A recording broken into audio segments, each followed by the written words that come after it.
time to descend into the dungeons. Maybe there might be some dragons, but we do know there is at least one beholder.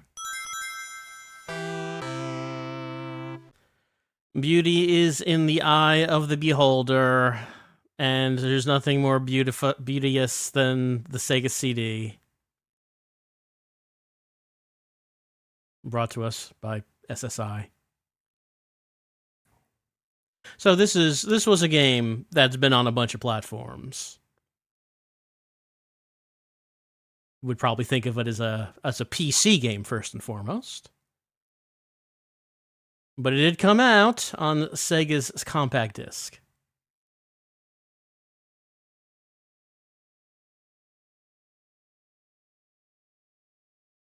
Brought to us by Pony Canyon, the multimedia department. What are they presenting?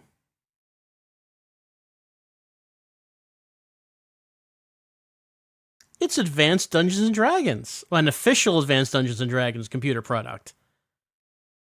Don't get fooled by the fake brands. It's Eye of the Beholder. All right, so Eye of the Beholder. It's a D&D game. Like I said, originally on PC, I think in 1991. So by the time this came out on the Sega CD, we're still in mid-94, so this would have been 3 years later. I've never actually played Eye of the Beholder. I do remember seeing screenshots of it in magazines. I thought it looked pretty good, but never actually played it myself. Some good news is that, well, since this is a port of a PC game, it does support the Sega mouse, so we will be mousing it up on the Sega CD here.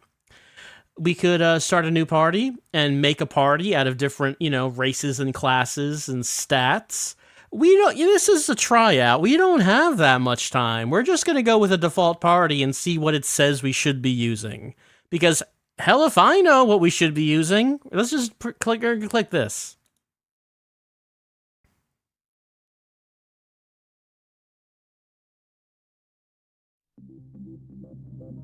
We, the Lords of Waterdeep, have gathered to purge our city of an ancient evil. Give call to the heroes of the land, and let us choose our champions. Master, they think they have found a solution.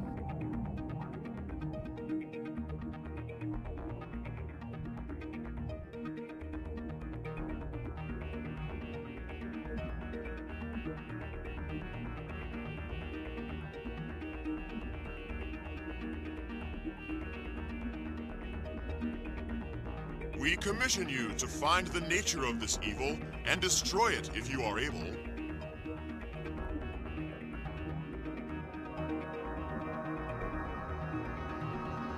Prepare for the dangerous journey.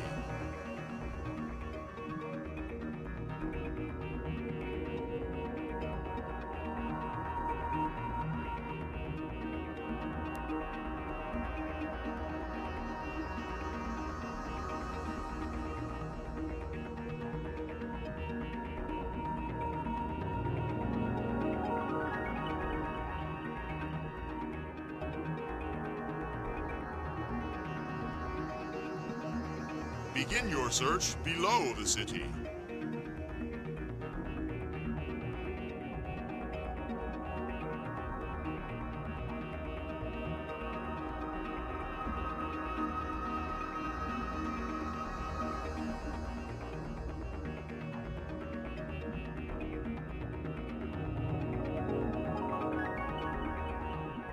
Their fates are sealed.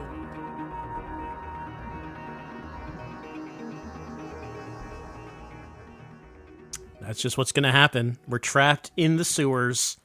No choice but to complete our mission to find the evil, what lurks underneath Waterdeep. And the game begins. Alright, so we have a party of fighter, thief, mage, and cleric. That's our default. I should mention that this game does have some enhancements over other versions, such as the soundtrack we're hearing is exclusive to the Sega CD version. 2 composers are credited for this soundtrack, one of them being Yuzo Koshiro. I don't know if this is a Koshiro track we're hearing, but his name is on this. Let's take a look at Fighter. Here's fighter.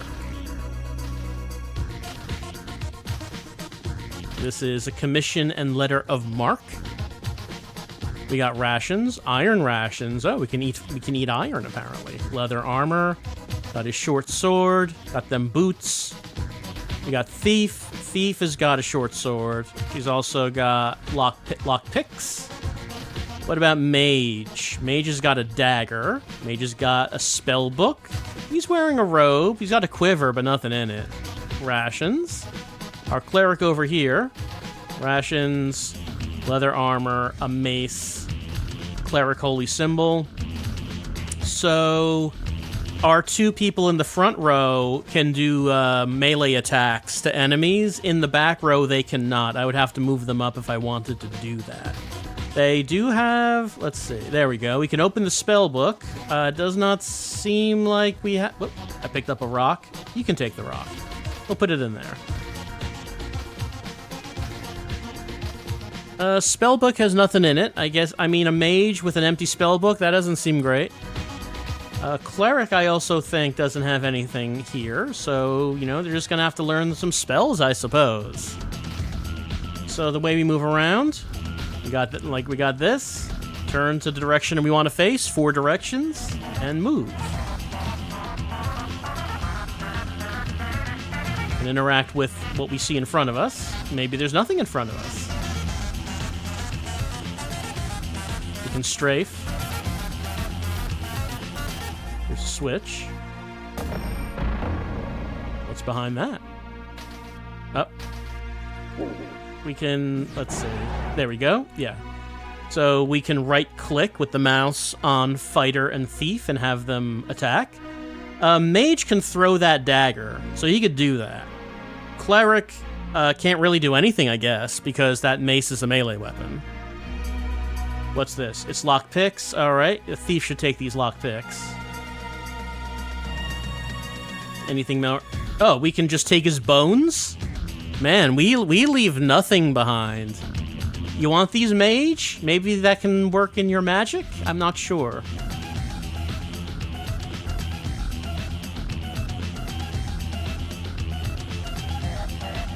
Okay, there's a button. Before we do that, maybe we should take a look around. Oh, what's that? Entrance. So this is the kobold entrance. Do we want to go into the kobold entrance?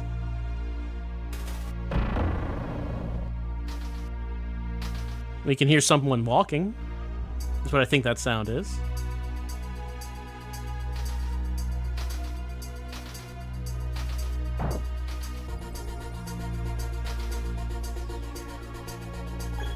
Something scurries deeper into the drain.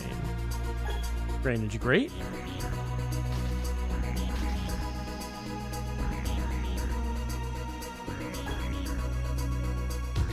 Can we do anything with drainage grates? I do not know.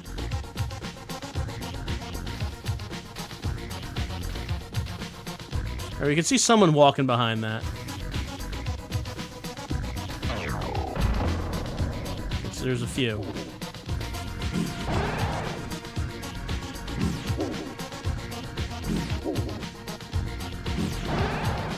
Alright, looks like no one got hurt. That is a dagger. We'll give it to the mage. And mage scroll of detect magic. Alright, you take that. Oh, and also another dagger.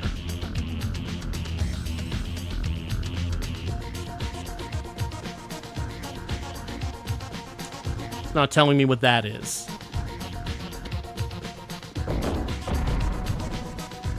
Now that's what that is.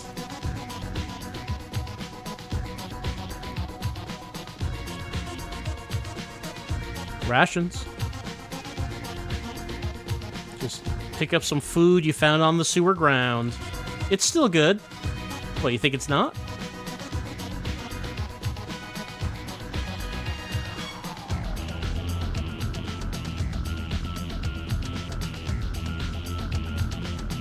Look at these walls. Nothing on them.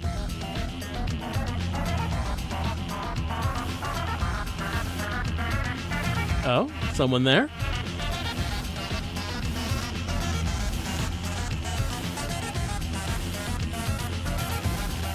Someone's behind that. Yep. Hello? Yes?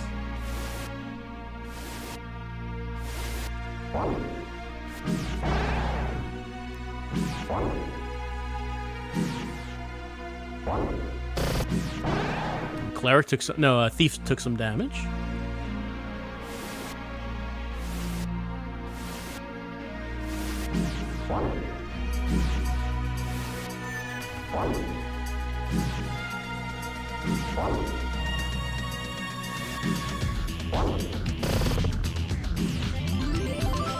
Cleric has leveled up, even though the Cleric has not actually done anything. Mage at least threw his knife. I mean, we could probably give one to the Cleric. Oh, no. We cannot... Does Cleric not like a knife? That's the impression I'm getting there. Can't put that there. There? There we go. So... Thief took some damage. I guess there's a question about how are we going to heal. We have rations, but I mean that would do something for our food meter. Maybe not the HP.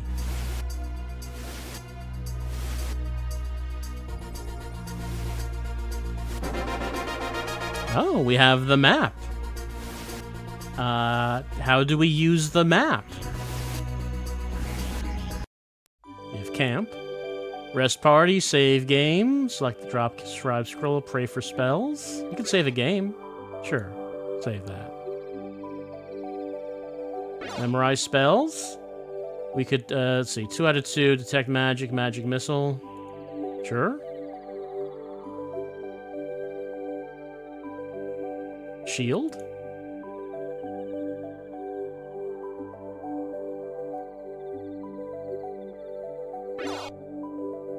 Pray for spells?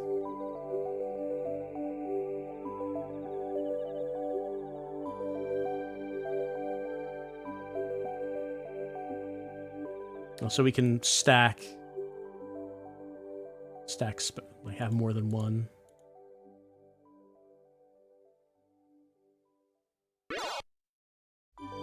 Scribe scroll? Oh, no, guess not. We could just like leave a character. But, I mean, we wouldn't want to do that. Options? Which mode do you want? You want mode 1? That's probably fine. I guess we should look up what modes are. Rest party? Probably not needed right now. My party... Oh, okay, I do need to rest if I want to gain spells. Should I just rest right here? It might be dangerous. I mean, sure, we could try. Okay, so yeah, that still is like that. Just wanted to see if that reset. Alright, rest that party. Okay, healers can heal the party when we're resting. A good 8 hours sleep. It's 18 hours sleep. That's a bit much. It's a bit much.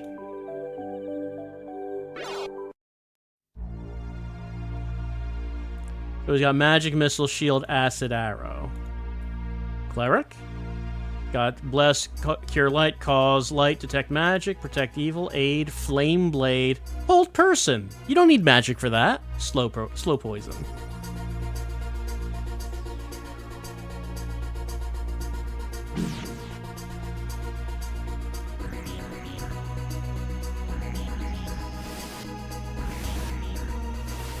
Ah, here come some boys. Are they gonna come in here? Or do I have to go over there?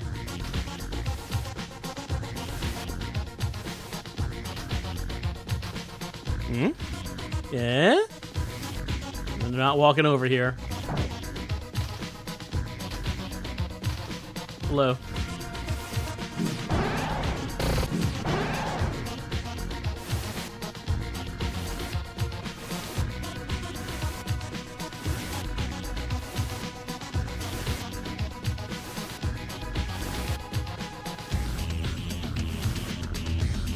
Mage Scroll of Armor. Cleric Scroll of Bless.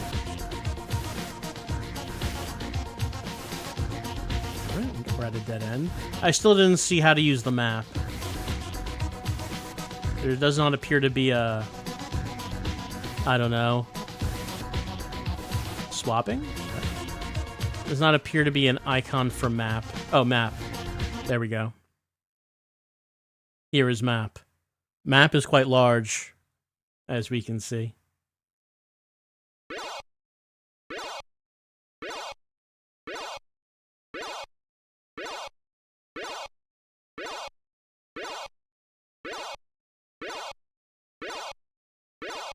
"12 floors.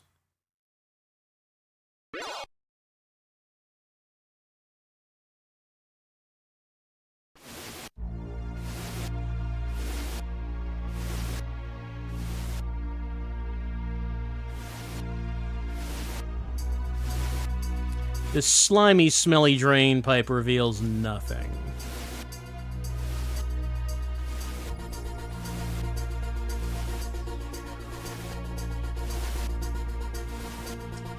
I don't see a button for this one.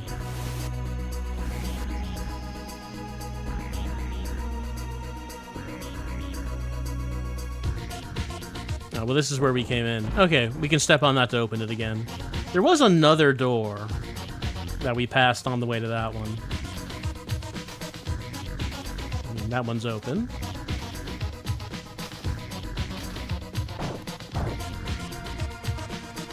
Yeah, that's the other door.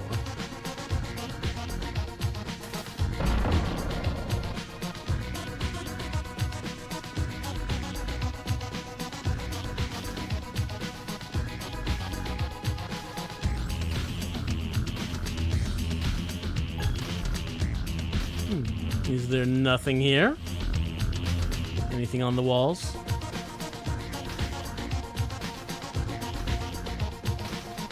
Well, nothing visible anyway. Who knows, it might be a hidden brick or something.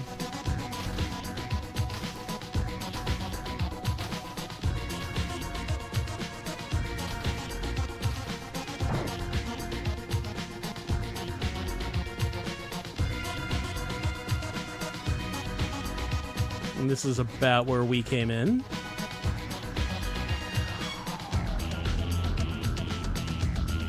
Take a rock.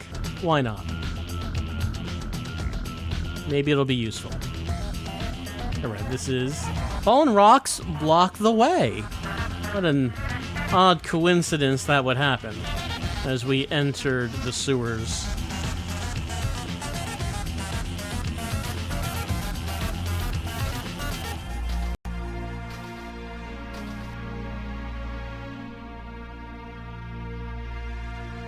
Nothing on these walls.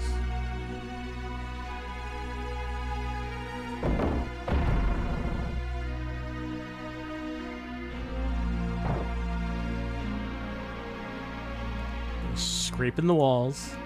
Doesn't seem like there's anything there.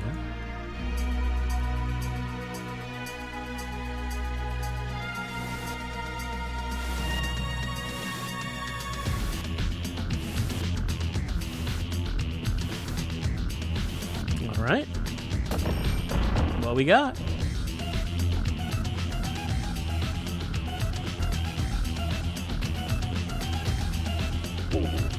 Whoops. All right, we got plenty, apparently.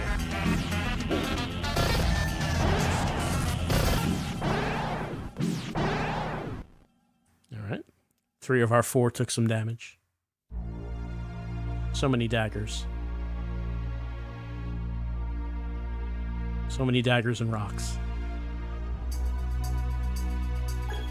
Wonder if we can put this somewhere else. There we go.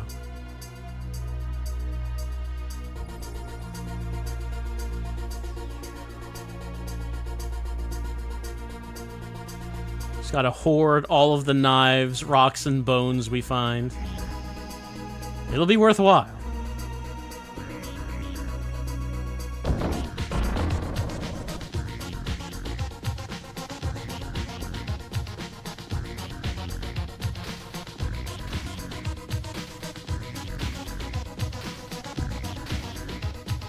I guess they're not going to step out here.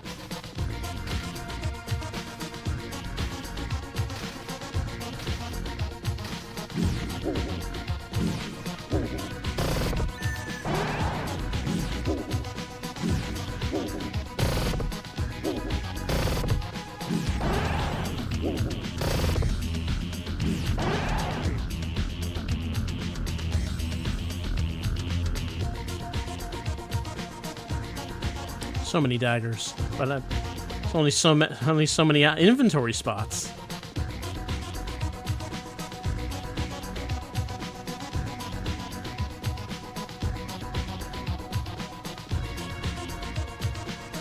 Doesn't seem like there's anything else in this room. All right, there was another direction to go. Did this just open the door? Yeah.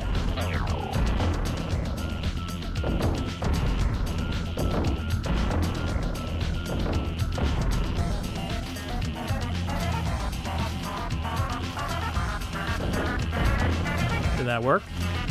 Yeah, it did.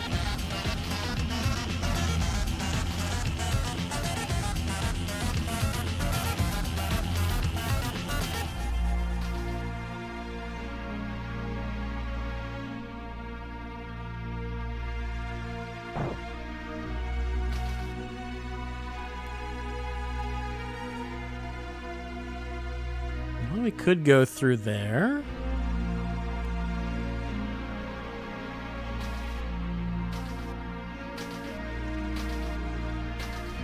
Well, it's a dead end anyway. Let's try this first.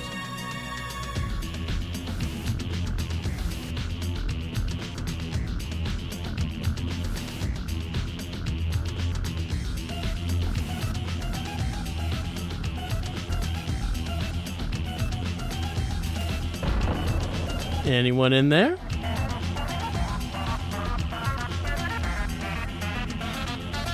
Not yet, anyway.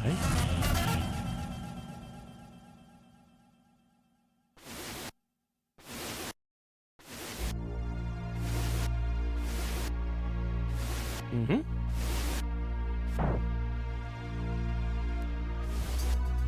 Wonder if they follow us. Yeah, they are.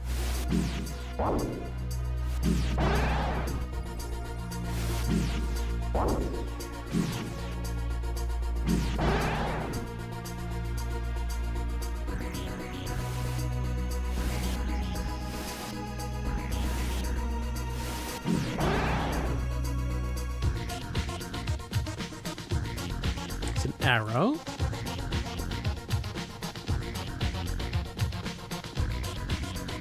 Ooh, a shield. Want a shield? It appears he will take a shield.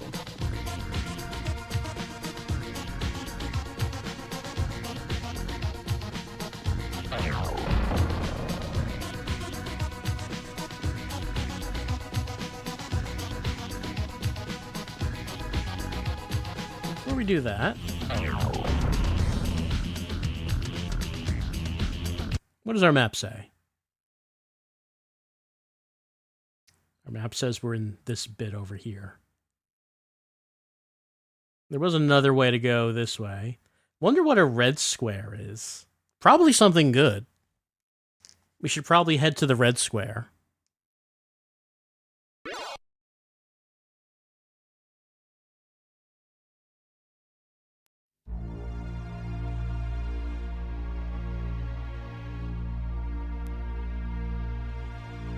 I think Aid is a healing spell. It feels like it would be. I mean, I guess we won't know until we try. Okay, yeah. Did some healing. Okay, and we only had one use of that. We will have to rest, and she will have to learn another use of that.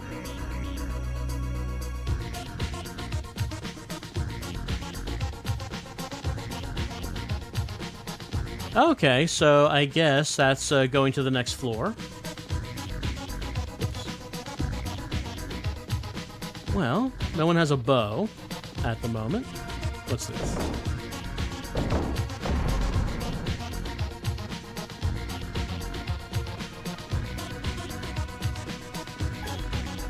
Entrance.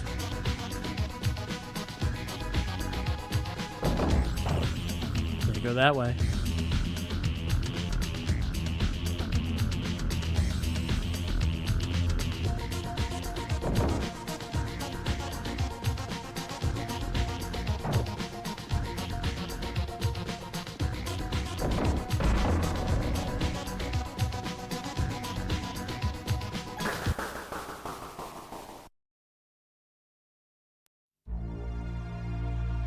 That key?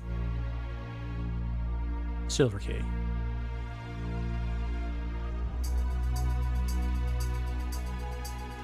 Alright, how about we set up for camp?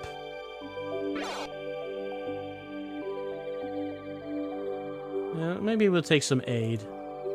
No, we cannot take some aid. We have a 0. Okay, yeah, we would learn another... Well, do I... It's hard to say without trying just how much of use I would have from the other spells. Aid is, like, more... like, obviously useful. If I run into poison, clearly slow poison would be very useful.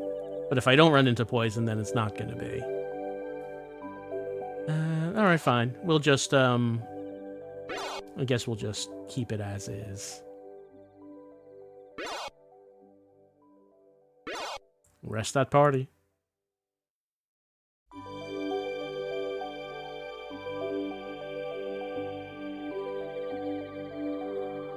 "41 hours later." It's a lot of sleep.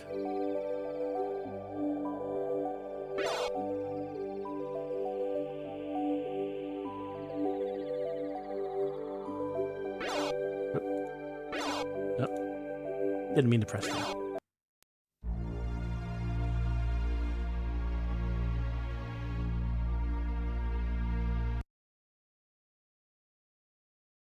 Alright, I guess it just, without anything else, it shows us the, I guess that's the ladder to the next floor.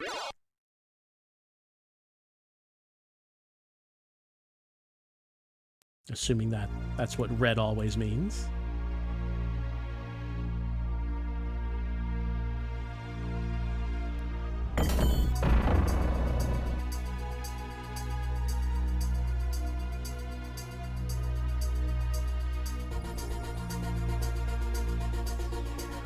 Well, I assume we'd fall down it. Okay. Did we fall down it? No, not that. No, we're on L2, but we're on a different part of the map. I guess that was a teleporter.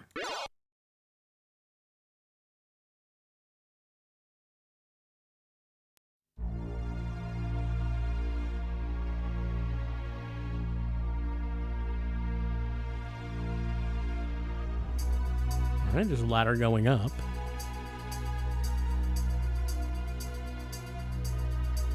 Then again, there are holes above us.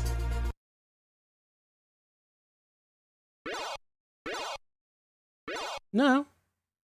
Like, we didn't fall into the floor 3.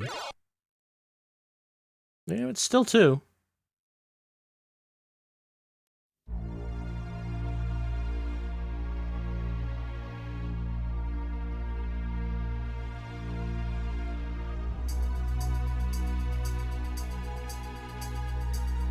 Potion of healing.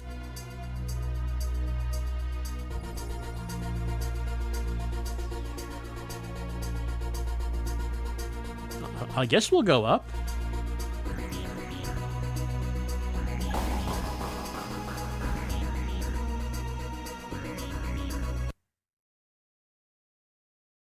No, we went up a ladder, but we're just on a different part of floor 2? I don't know how that works.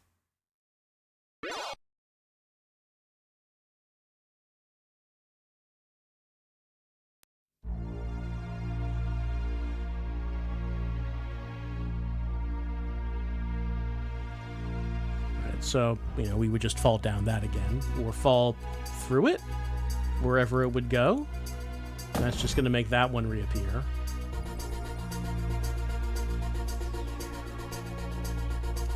But we use that key to get in there. Oops, not that. Yep. Yep. There. Yeah, so that key is only a one-use key.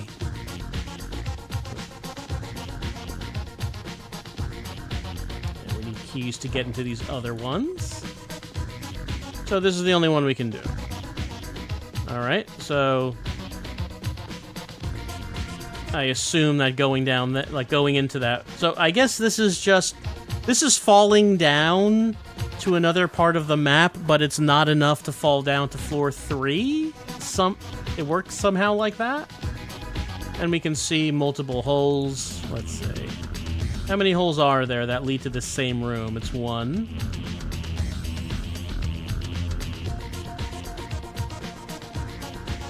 And 2. There's a 3rd. There's a 4th. There's a 5th. Did I already count? I might have already counted that one. So, bunch of holes. We can't just jump up the holes. I mean, who knows? Maybe if someone had a spell that would levitate us, maybe we could do that. We do not. As it is, we have this switch. That closes that. Right. I pressed strafe and not turned, didn't I? Yes.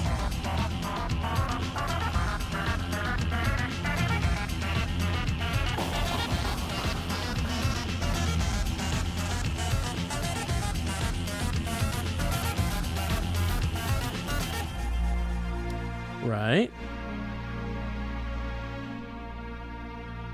I don't suppose we could, like, throw a rock at that.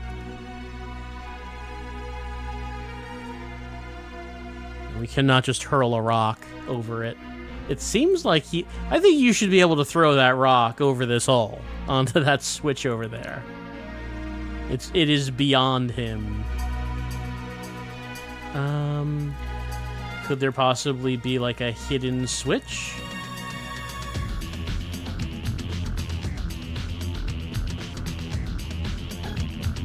Watch your step.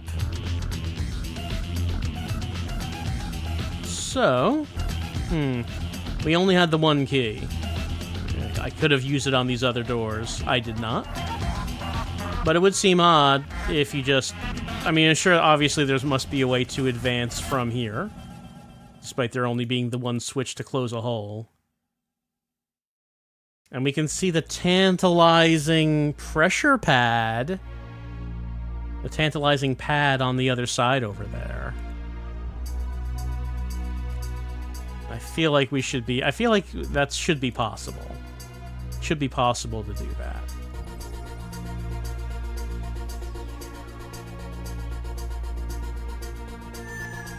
Okay, it is possible to do that. You have to do it a certain way.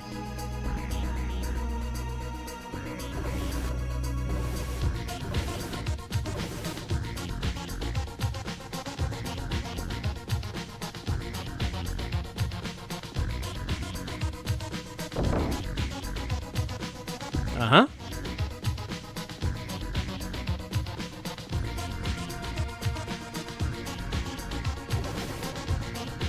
Movement inside the floor drain.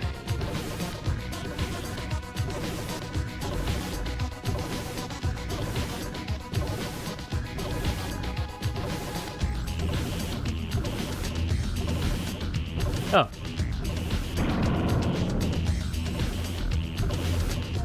And that's silver key?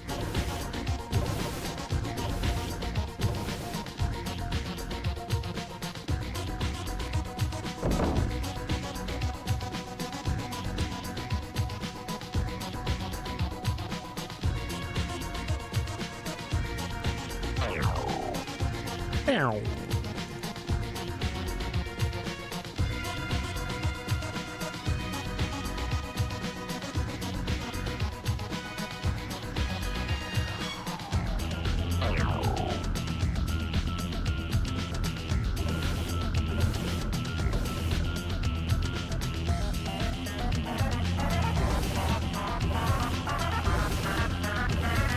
All right.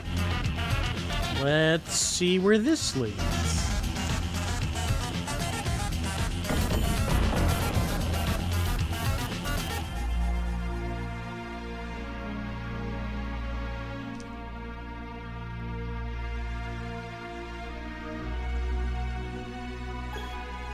Dead end? This is an orc rune of passage. Well, the rune says there's passage here.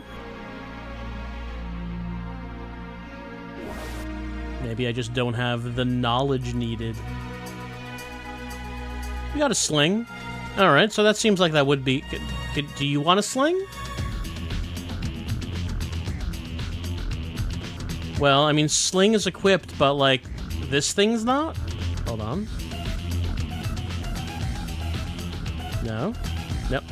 Nope. Can she use the sling but can't use spell when you sling? I don't know if I'm interpreting that correct.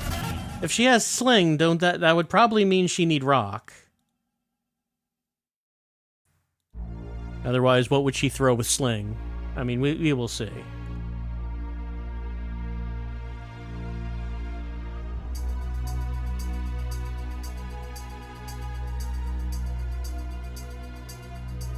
Or will we see? I mean, we haven't actually seen any enemies on this floor yet. I'm sure this is fine. A hollow laughter echoes faintly. What an odd carving to place here. Indeed. What would you say this looks like? I don't know, we picked up an arrow. Can I put an arrow in that? Probably not.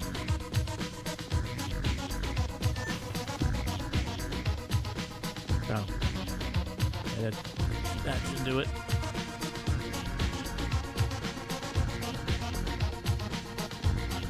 Uh-oh. I am trapped. Oh.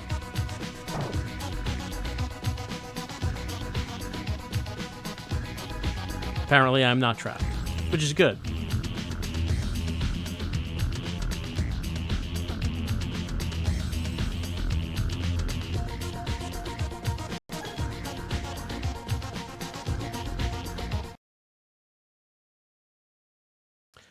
So, is this map just not going to fill out or something?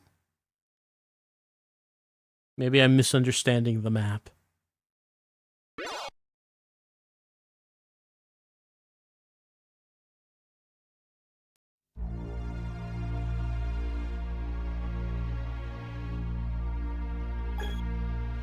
The Orc Rune of Passage. Well, we got experience. And another key.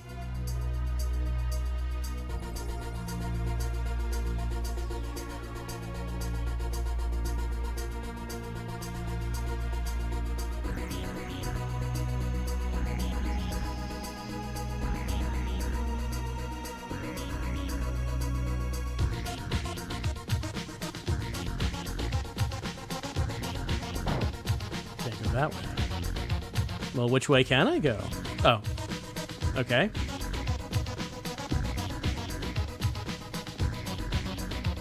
Another arrow. A third arrow.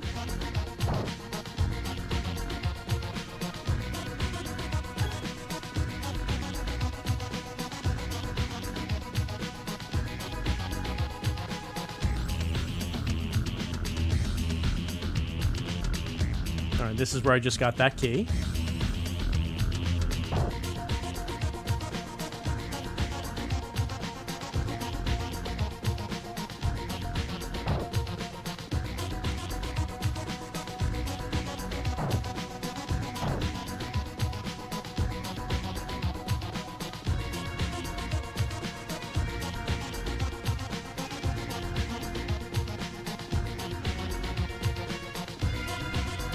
Alright, well, doesn't seem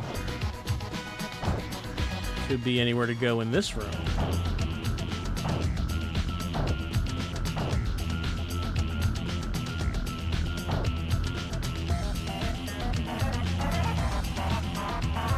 And when we're in here,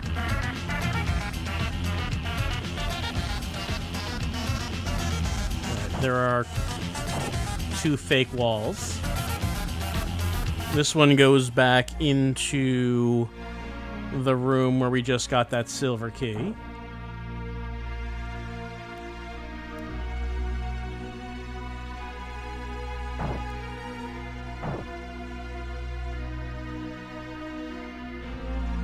There isn't anything else in this little passage between them.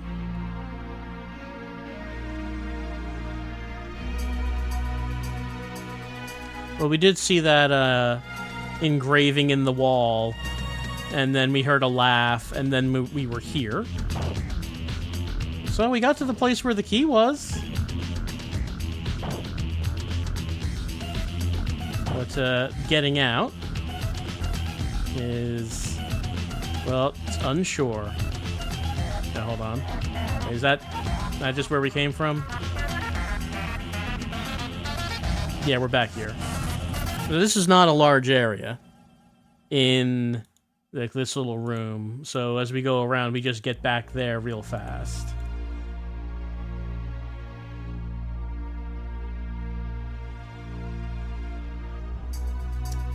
Oh, actually, does it seem like we're getting to this on both sides of it? Certainly does seem like it.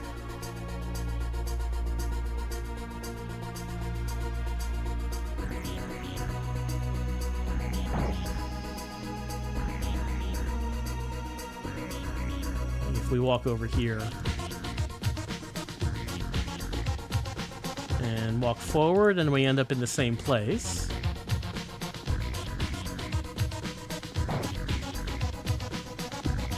And this room is the same too.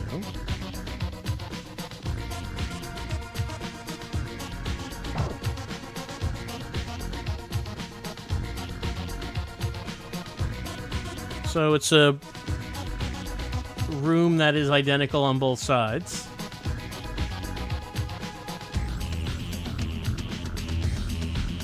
I don't know if we're warping to the other side of it every time we do that, or if the room just really is like that on both sides. And as we have seen, the map is... I mean, I guess we just haven't gotten the map for floor 2, which is... I guess that's why it's not filling out. Like, I thought maybe it would fill out as we were walking around, but maybe it's just you get the map and it's already filled out. Maybe that's how that is. I don't know what the map would show for this particular room.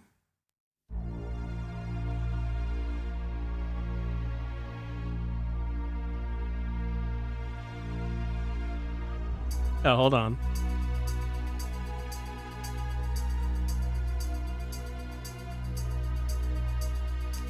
Okay, there was another one there.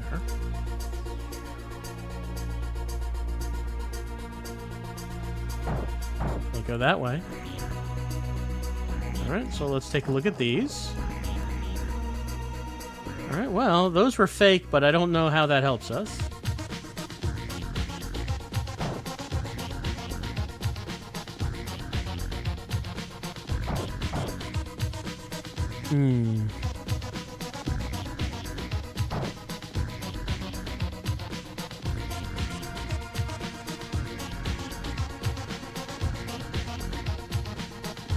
Like, what would be the reason for these being fake?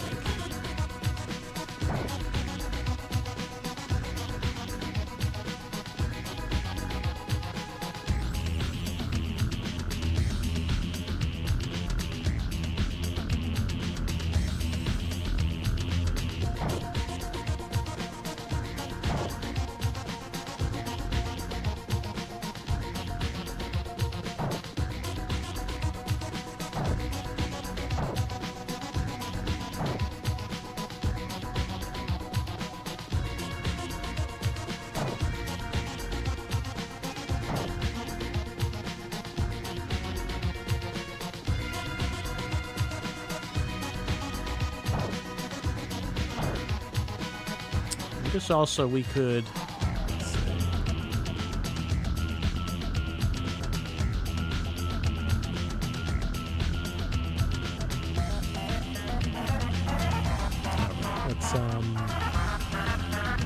put that away for right now. What if we said detect magic? The cleric has cast detect magic, or whatever that might do for us.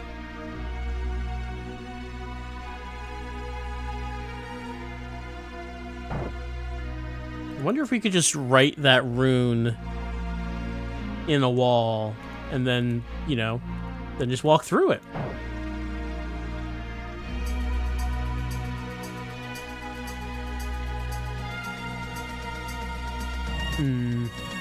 Yeah, I don't know.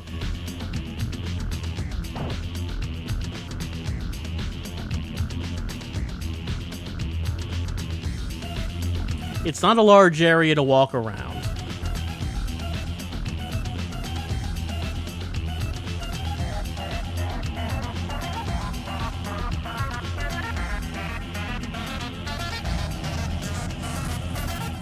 So we have seen some walls that are fake, but what is the reason for that? And why are both sides of the room identical? With identical dead ends. Why are these walls fake?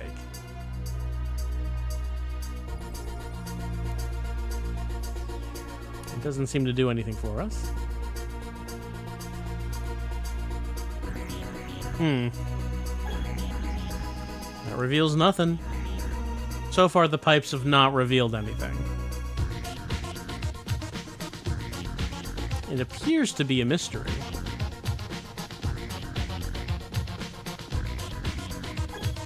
Seems to be movement inside that floor drain.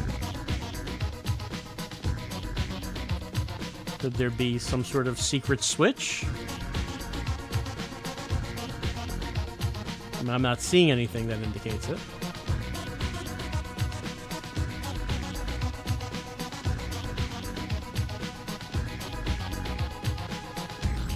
You'd assume that we do have to go here because we had to go here to get this key. So, even if we're trapped here, we had to get the key. Well, the question is, how do we leave?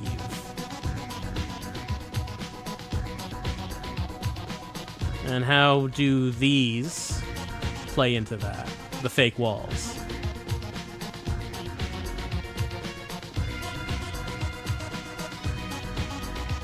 Oh, wait, hold on. Did we just leave? Yes, we just left. We just got out of... We just walked out of the room?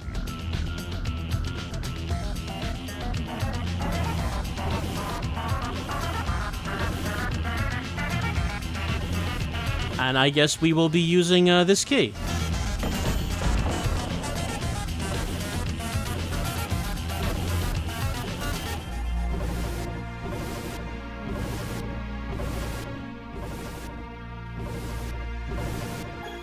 Only the strong shall pass. Well, that leaves me out. Maybe we can fake it. I can't go that way. Knock, knock.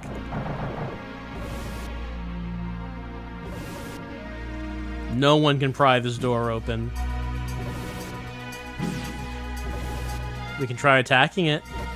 Throw a knife at the door.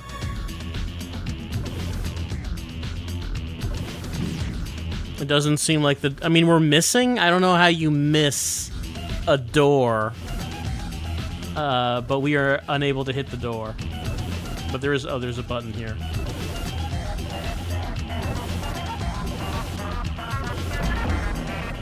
That door's stuck. No, but you can force it open. It actually wasn't a problem. Oh, hello.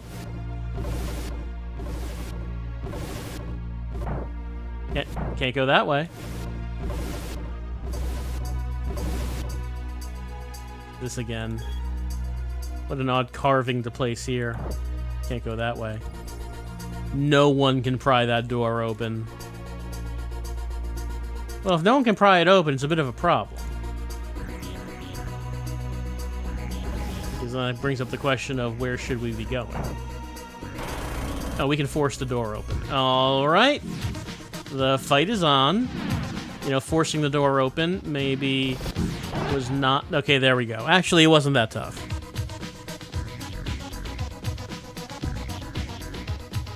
Potion. Sure. Everyone loves a good potion. Is that the only thing in here? Well, I mean, I'll take a potion. But,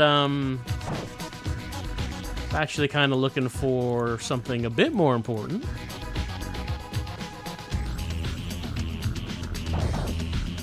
We cannot pry the door open. So we have to find some other way of opening that.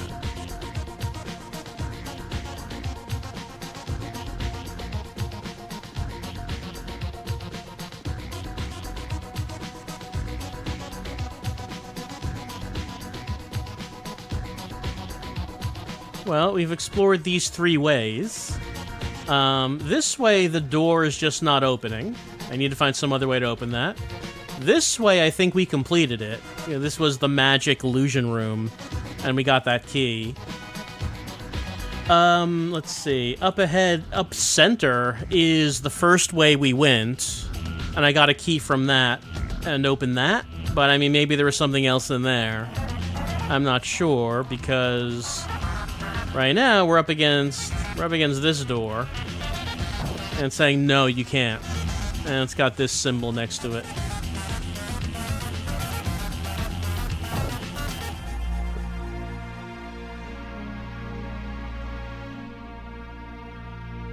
And there was nothing beyond the skeleton knight. But it's good that a skeleton showed up to say hi, say hello. There's also going back up to the first floor. Who knows? Maybe there was something else there to do. Someone else there to do. Gonna do everyone in this dungeon. That beholder better watch out.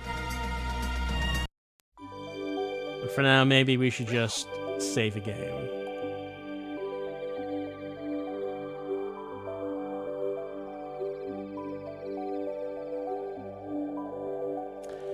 And, while the relaxing music is going, maybe we should have a look at the manual for Eye of the Beholder. It's an official advanced Dungeons & Dragons CD game, Eye of the Beholder, intense fantasy role-playing adventure, rated GA. We just met this guy, Skeleton Knight. He says hi.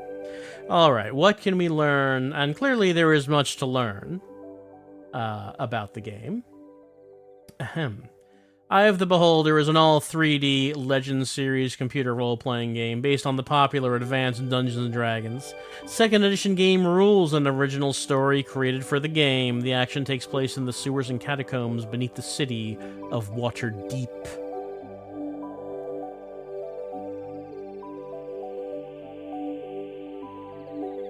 Your controls, either the control pad or the Mega Mouse. The meeting. Pierre Garan, the chief lord of Waterdeep, has called the party to a meeting and gives you the following letter. Pierre Garan, I have investigated your concerns, my friend, and I am afraid the news is not good. More than that, it is maddening and frustrating. The signs of evil are clear, as you know, and growing. Before I left, I heard rumors of assassins in the city by Tyr in Waterdeep. I am not sure what to believe anymore. I visited both Amn and Kalishan. These cities have given us trouble in the past, but I suspected that our problems now might be their doing, but I find no evidence of it. My informants seem clear on this point, at least. None of them have even heard of our elusive Xanathar. No, these traces of evil are not from outside Waterdeep, but from within, or perhaps below? My magic did detect the evil, but not its source. All of our attempts to find its cause have been for naught. The only thing we have learned is that the name Xanathar recurs with grave persistence. Where have we not looked, Paladin's son, my friend? Where is the City Watch? Where is it the City Watch never patrol? Where would you hide from the Watch and Lords of Waterdeep without leaving the area of the city? I can only think we are overlooking something beneath our very noses. I will return to the council soon. My investigations here are clearly fruitless, but do not wait for me. Hire adventurers as the others have suggested. They may not have our biases. Perhaps a new outlook will help. Your trusted friend, Kelvin. Thanks, Kelvin. The sewers, Pierre Guérin says. I would hide in the sewers, and that is where I think you should start. He hands you an official document with the seal of Waterdeep prominently displayed. Commission and letter of marque. This document is a binding commission of service to the Lords and Sovereign City of Waterdeep. The bearers of this document are agents of the Lords of Waterdeep and are granted full rights of passage beneath the City of Waterdeep. Any who would dare interfere risk the full penalty of our wrath. Information has been presented to us that there is a plot afoot for our city. Evidence points to the sewers that run beneath Waterdeep. We have no information about the exact nature of the threat, but we feel the urgency is grave. We commission you to find the nature of the danger and destroy it if you are able. You are granted full rights of marque. All treasure, artifacts, or other valuables of yours by right of conquest. That includes the rocks. If you want to collect the rocks, they're yours too. This writ is made legal and binding by our mark on the 5th day of Marpanoth in the Year of Shadows. Okay, so this is what the warrior was holding. Our commission. I can't, it says any who would dare interfere risk the full penalty of our wrath. I can't believe so many were interfering. Don't they fear the full penalty of the wrath of the Lords of Waterdeep? It's like they don't even care about the authority around here. Rules. All right, building a party. Generate 4 characters to have a complete party. You want a mix. You have warriors like fighters, paladins, rangers. Clerics and mages with magic abilities. Thieves. When the progress is barred by a locked gate for which the party has no key. I wonder if I could use the lockpick on that locked door. Like maybe that's what that was getting at.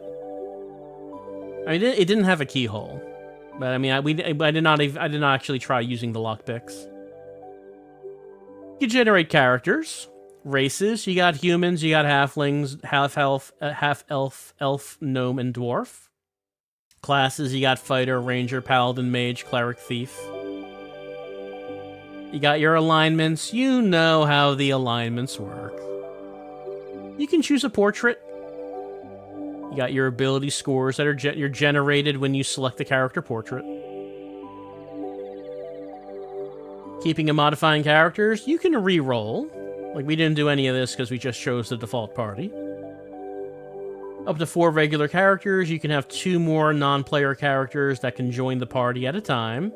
So that may happen throughout the course of the game for 6 characters.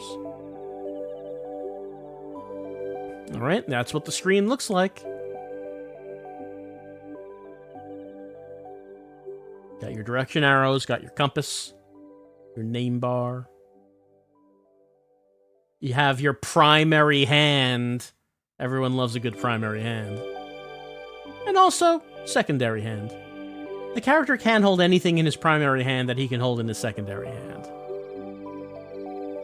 Got your spell books. Your holy symbols.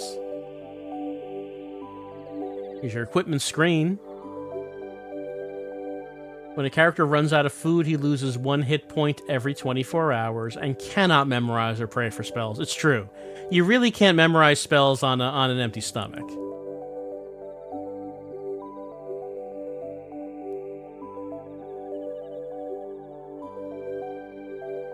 Body parts. Hey, you place items to be worn on the appropriate box, such as primary hand and secondary hand. Your class, your alignment, your experience. You have your rest party. Have the party rest, heal, memorize spells. Amount of time the party rests is based on the highest number and level of spells being memorized or prayed for. A party's rest can be interrupted by wandering monsters. Well, that did not happen with us.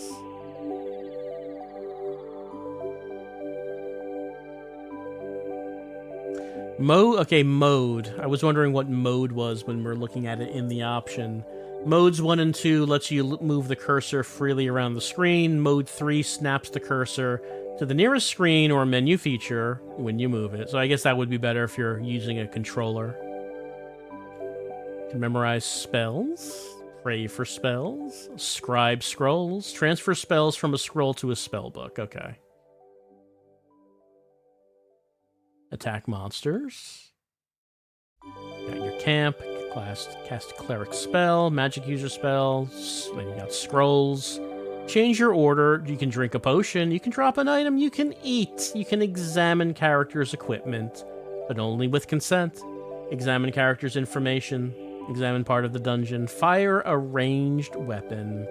Place the weapon. Okay, so firing a ranged weapon, place the weapon in the character's primary hand and ammo in the secondary hand. Okay, so that's why the cleric's holy symbol wasn't working. I had to put the stone in the second hand for that to work, or the sling to work.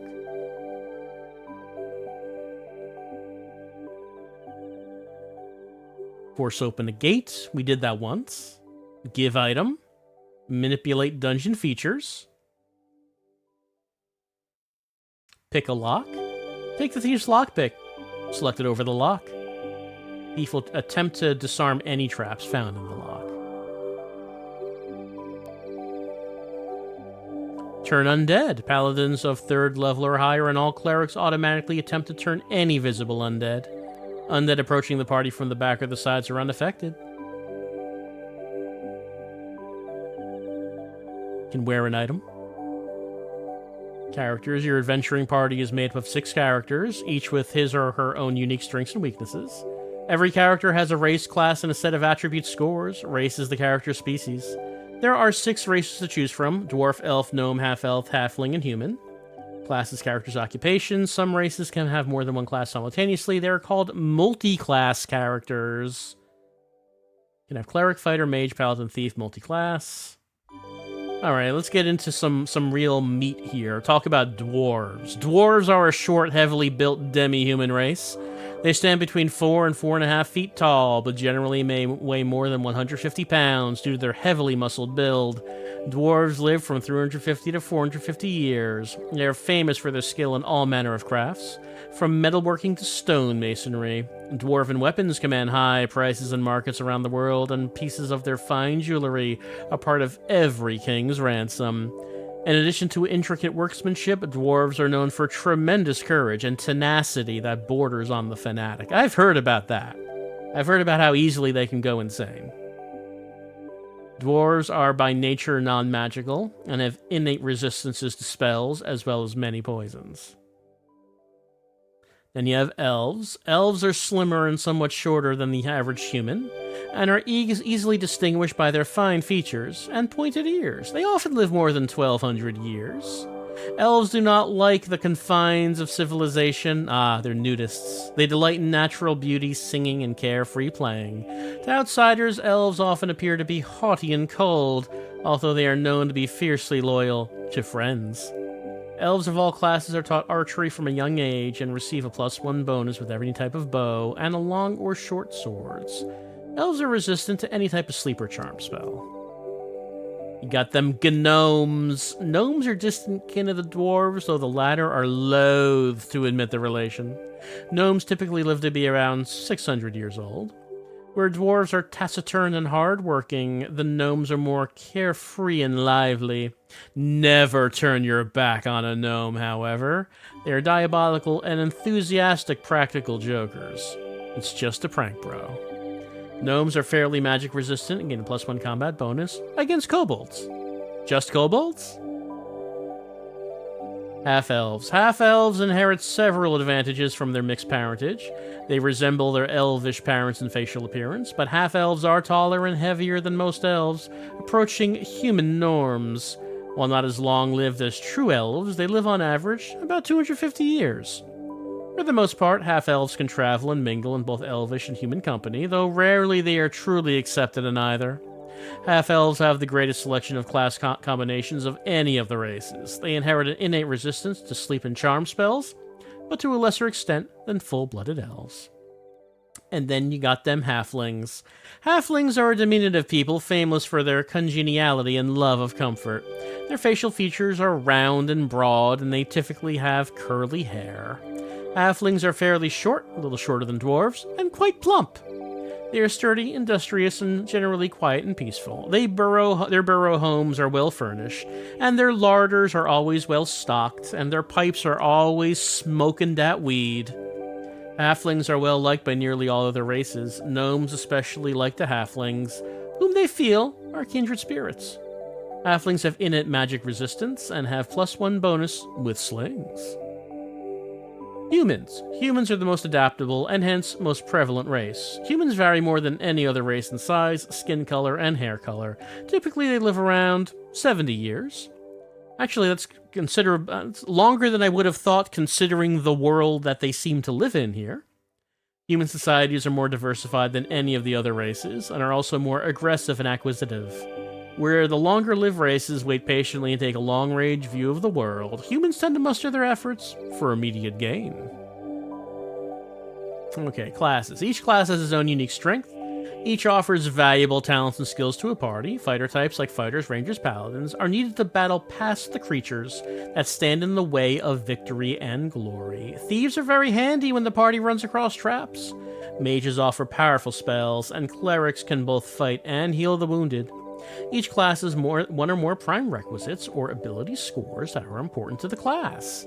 A character with prime requisite scores of 16 or greater advance somewhat faster in levels. Now we got our clerics, warrior priests, men and women who carry their faith in their weapon arms as well as their hearts, and they hate it when you masturbate. Do not do that if you are in a party with a cleric. Cleric training includes the use of divine magic and a limited selection of weapons. They can use any type of armor, but their selection of arms is limited to blunt impact-type weapons, such as maces. Cleric magic differs from mage spells in that cleric magic is of divine origin. Clerics do not carry tomes of spells and rituals. They receive power directly from the gods and cast spells through their holy symbols, while mages study and pore over their spells to imprint the rituals in their minds. Clerics enter a meditative trance where they are receptive to the divine magic. Clerics also have powers against undead monsters, such as skeletons and zombies. Clerics automatically attempt to turn undead, driving them away. You know, the way they always say turn undead, it kind of makes it sound like the cleric is turning undead, which, I mean, I know that turn undead is the spell, so I guess that is the nomenclature. Possibly even destroying them. As clerics advance in level, they gain more spells and greater power against undead. Clerics with wisdom of 13 or higher gain extra spells. Fighters. Fighters are warriors, experts in weapon skills and battle tactics, and they hate reading. Fighter training includes use and maintenance of all manner of weapons and armor. Fighters can use any type of armor or weapon without restriction. Whether for glory or profit, fighters can be found in the thickest of battles, with 2 C's, where only skill and bravery triumph. Fighters cannot cast any type of magical spell, nor would they, as a rule, want to, preferring to rely on a strong sword arm. They can use any type of magical weapon or armor and magic items, such as rings or gauntlets. Fighters gain speed as well as skill when they go up in levels. High-level fighter types include fighters, paladins, rangers, able to attack more often with melee weapons, such as swords. Mages. Mages are individuals trained in the arcane and mysterious secrets of magic and spell-casting gestures. Mages tend to be poor fighters. They did very badly in gym class, took it personally, and that's kind of what informed their career choice. While warriors and clerics may charge to the fore of battle, mages tend to hang back and pummel foes with mystic attacks. Mages tend to be reclusive and spend most of their time researching new spells and ancient magical lore. Mages can't wear any type of armor. This is because they have no training or aptitude for martial skills, and armor is restrictive and interferes with some spell casting, and it rubs. It gives me such a rash. It rubs up in the wrong places, you understand. Interferes with the magic. And because of their lack of martial inclination, mages are severely limited in the weapons they can use. But they can become very powerful as they increase in level. Paladins. Paladins are elite warriors who battle in the name of truth and justice. Lawfulness and good deeds are their meat and drink, and they lead lives of chaste piety. They really hate it when you masturbate. You thought clerics had a problem with it. You had no idea until you meet these guys. Paladins will not join a party that features evil characters. Like any other high-level fighter types, paladins are able to attack more often with melee weapons, such as swords and other types of characters. In addition to skill of all types of arms and armor, paladins have divine magical abilities conferred for their party. Paladins have extra resistance to magical attacks and poison and are immune to disease. Paladins can heal once. They don't get sick. They are so holy and pious, they just don't get sick. Paladins can heal once per day. They are always surrounded by a protection versus evil aura that encompasses the entire party. Look, I'm sorry you came down with a cold. I'm just better than that, though. You know, I have more favor with the gods, so I wouldn't know about sniffles. Sorry. And all evil attackers suffer a penalty to their attacks if a paladin is in the party. At 3rd level, paladins can turn undead as a cleric 2 levels below their own. At 9th level, paladins gain the ability to cast certain cleric spells, although they can never use cleric scrolls. Paladins pray for their spells and cast them exactly as clerics. Paladins can use the following cleric spells: Bless, Cure Light Wounds, Detect Magic, Protection of Evil, Slow Poison. Rangers. Rangers are trained hunters, trackers, and woodsmen. They are taught to live as much by their wits and skills as by their swords and bows. Like fighters, rangers can use any type of weapon or armor, although heavy armor interferes with their special abilities. While wearing studded armor or lighted armor, rangers can fight with weapons in both hands without any penalties.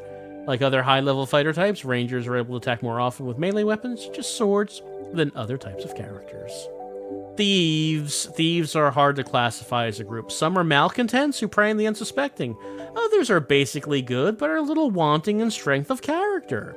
Adventurers long ago learned that a skilled thief in the party increases overall party survival, especially when dealing with trap locks. As thieves gain levels, they become more proficient at picking locks and avoiding any attached traps. Because they need to move freely and quietly, thieves' abilities are restricted when they wear anything except leather-type armor. Rangers and thieves that like wearing studded leather. I got ya. I'm picking up what you're putting down. Thieves have a greater choice of weapons than clerics or mages, but less than fighter types. Oh, that armor is so restrictive. I have to wear my studded leathers for movement, you understand. See, alignment describes the character's outlook and how he deals with life. Possibilities encompass a range of views from believing strongly in society and altruism, lawful good, to completely selfish and without any regards for others, chaotic evil. Alignment is presented in 2 parts, the character's worldview and personal ethics. Okay, worldview. Lawful indicates that the character understands himself to work within the frameworks and rules of a society. Neutral indicates that the character moves between valuing society and its rules and the value of the individual. Chaotic indicates that characters value the individual, himself, above society and others. Then we have our ethics. Good indicates the character tries to act in a moral and upstanding manner. Neutral indicates the character leans towards situational ethics, evaluating each set of circumstances. Evil indicates the character acts either with no regard for others or in an overtly malignant manner. I wonder how much this comes up in this game. Because obviously, you know, when you're role-playing in D&D, this sort of thing would be more relevant. But in the dungeon crawling, hack and slash, figure out how to get out of a room that keeps teleporting me, I wonder how relevant this rating would be. So you got strength, you got your dexterity, you got your constitution, your intelligence, your wisdom, your charisma, all of the skill sections that were made famous through Avengers of Vengeance. We all know that. We have armor class, your AC, you got your hit points, you got your experience points. Oh, let's learn about the history of Waterdeep. The early years. 1,000 years ago, the city of Waterdeep was merely a stopover for merchant ships trading in the northern lands. The scattered human tribes would come to the coast and trade furs for the traders' baubles, metal weapons, and tools. If trading was poor, the merchant ships would hole up in the deep bay and fill their hulls with lumber to cut their losses. Several local tribes came to settle and farm the clear-cut lands. A year-round trading settlement soon grew along the shores. Soon, the new wealth spawned a battleground. Warrior tribes raided the farms. Warlords waged battles for domination of the coveted trading base and fertile fields. Finally, a chieftain named Nimor sieves the farms and the ramshackle docks and buildings of the trading enclave. Namor ordered a log palisade and earthen embankments built around the trading enclave. The following spring, the newly fortified community repelled several pirate and tribal raids and began to prosper. But then you have the Troll Wars. Under Namor's rule, Waterdeep grew from a trading enclave to a small fortified city. While the city grew further to the north, Orc tribes too were expanding their territories. The Orcs had outgrown their mountain strongholds and were steaming at the lands below. They were not streaming. They were not becoming influencers. Chat, I'm thinking of overthrowing Waterdeep and taking it for our own Orc kind. Gotta take a vote on that. The real threat was the tribes that the Orc push had displaced and driven south, most notably the Everlasting Ones, as trolls were then caused.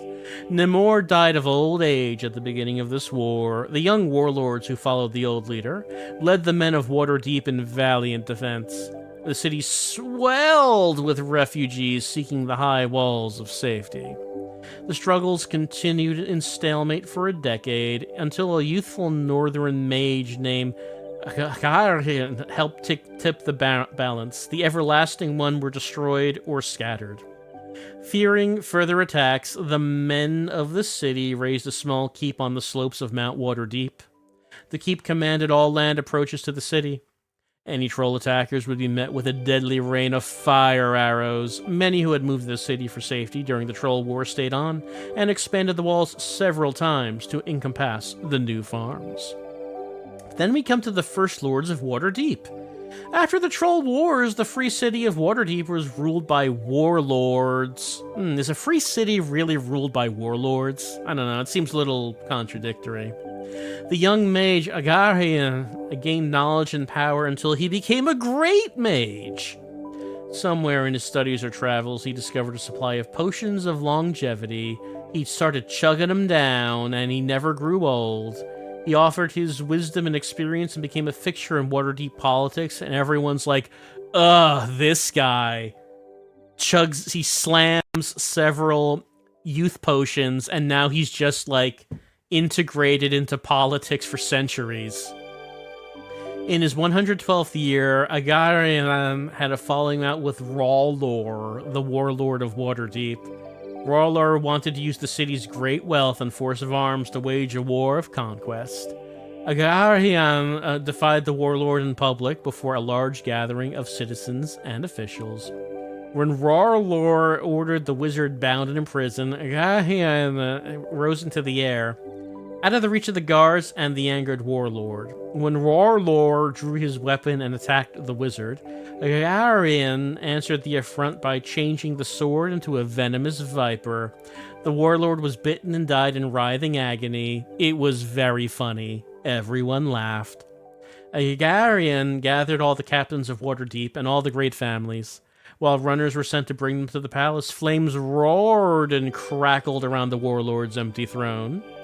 When the last of the attendants arrived, Agarian gestured and the flames disappeared, leaving the seat unharmed. The wizard sat on the throne and declared himself the first Lord of Waterdeep, proclaiming that henceforth wisdom and not armed force would rule in the city. Agarian assembled the first lords. Each had an equal vote, even the powerful wizard. When they appeared in public, the lords went hooded and their identities were kept secret. The lords would be above petty politicking and influence, and together their word was supreme law. So how did that work out? Well, let's find out about the Guildmasters' War. Agarian and other lords ruled well and wisely for 200 years. The lords directed that roads be built. Guilds were formed to regulate the burgeoning trades and crafts, for which the city was becoming famous. The city grew fivefold, and walls were expanded twice more during this time. Man, building the new walls so much must be annoying. Maybe they could do it with magic. I don't know. After many years of peace and wise rule, Agarian's vitality failed. The magic that kept him young was no longer sufficient to keep the years at bay, and the venerated wizard died. The whole city grieved, and he was interned with the greatest honors ever known before or since. Several who had tutored under the old mage placed potent magical wards and protective spells around his resting place, which is believed to remain inviolate to this day. During Agarian's waning days, several powerful guild masters quietly learned the identities of nearly all of the Lords of Waterdeep. When the old mage was interred, the lords were assassinated, and the guild masters vied for control. The guild masters ruled for 6 short, bloody years. All but 2 of the original masters were slain. Only Lahor Gildek, master of the shipwrights, and Elim Zor of the gem cutters ruled. These 2 ruthless manipulators were evenly matched foes, and the city suffered under their incessant maneuvering and conflict. Open warfare between the factional forces was common. At length, they both sickened of the bloodshed and formed a truce. 2 thrones were set in Castle Waterdeep, and from them, the 2 Lords Magister, as they were called, argued and issued decrees. But then we have the return of the Lords! One day, 2 people came to the court of the Lords Magister. They wore the black robes and hoods as had the old Lords of Waterdeep. No one knew where the masked pair had come from. If they were legitimate, why had they stayed silent for so long? When they came before the Magisters, they commanded the 2 guild masters to leave the city forthwith. The Lord Magister refused, laughing at the impudence of the pair. Ah ha ha ha ha ho! The shorter of the robe pair gestured, and the erstwhile rulers and their twin thrones disappeared in a fiery blast of fire and lightning. It was totally badass. Onlookers agreed. The 2 robed ones had indeed been Lords of Waterdeep. The shorter was the Lady Shylarn, once appearance to Hagarian himself and his undeclared heir as First Lord of the city. I mean, you have to declare the heir. I don't know if it works that way. I'm the heir, but he never said so. It's flaky. The other was a carpenter named Bayron. The 2 were the junior-most of the old lords, and their identities had not yet been discovered by the greedy guild masters. Bayron called for the city leaders and the heads of the noble house to gather, or leave the city forever. Speaking as a Gagarian had so many years before, Bayron declared to the nobles and an assembly of citizens that the fratricide of the guild wars must not happen again. If the city was to be safe, he told them, all must support his plan as they had supported Agarian before, and if they didn't, they could probably explode too. He could probably do that explosion spell multiple times. The 2 remaining lords, he told the assembly, would gather more as in the past to dramatize his faith. The man removed his hood and declared, I am Bayron. I would be lord as Agarian was before. I would be safe in my city again. And so the present reign of the Lords of Waterdeep began. New reign of the Lords. Peace returned to the city when the new lords were formed to better protect the identities of the new members. Bayron selected certain citizens of character and appointed them magisters, or black robes, as they were soon called, after the robes of office. The magisters were below the lords in power, but could judge and apply the laws in daily affairs. Look, I'm always loving when my Lord Master appoints the masked black robes to enforce their will. Who are they? I don't know. We can't see their faces. I think this sounds fine. The lords themselves now meet in very secure privacy, and seldom deal in official capacity with any other than the magisters. Slowly, the people of Waterdeep just came to fully accept that the new reign would be a long-lasting and just rule.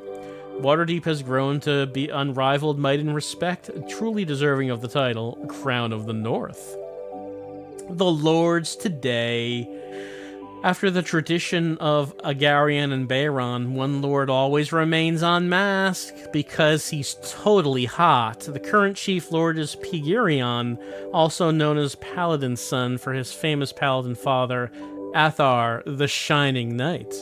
Paladin's son is also both the commander of the City Watch and warden of the guard. He speaks slowly and carefully, hiding a keen mind behind a taciturn exterior.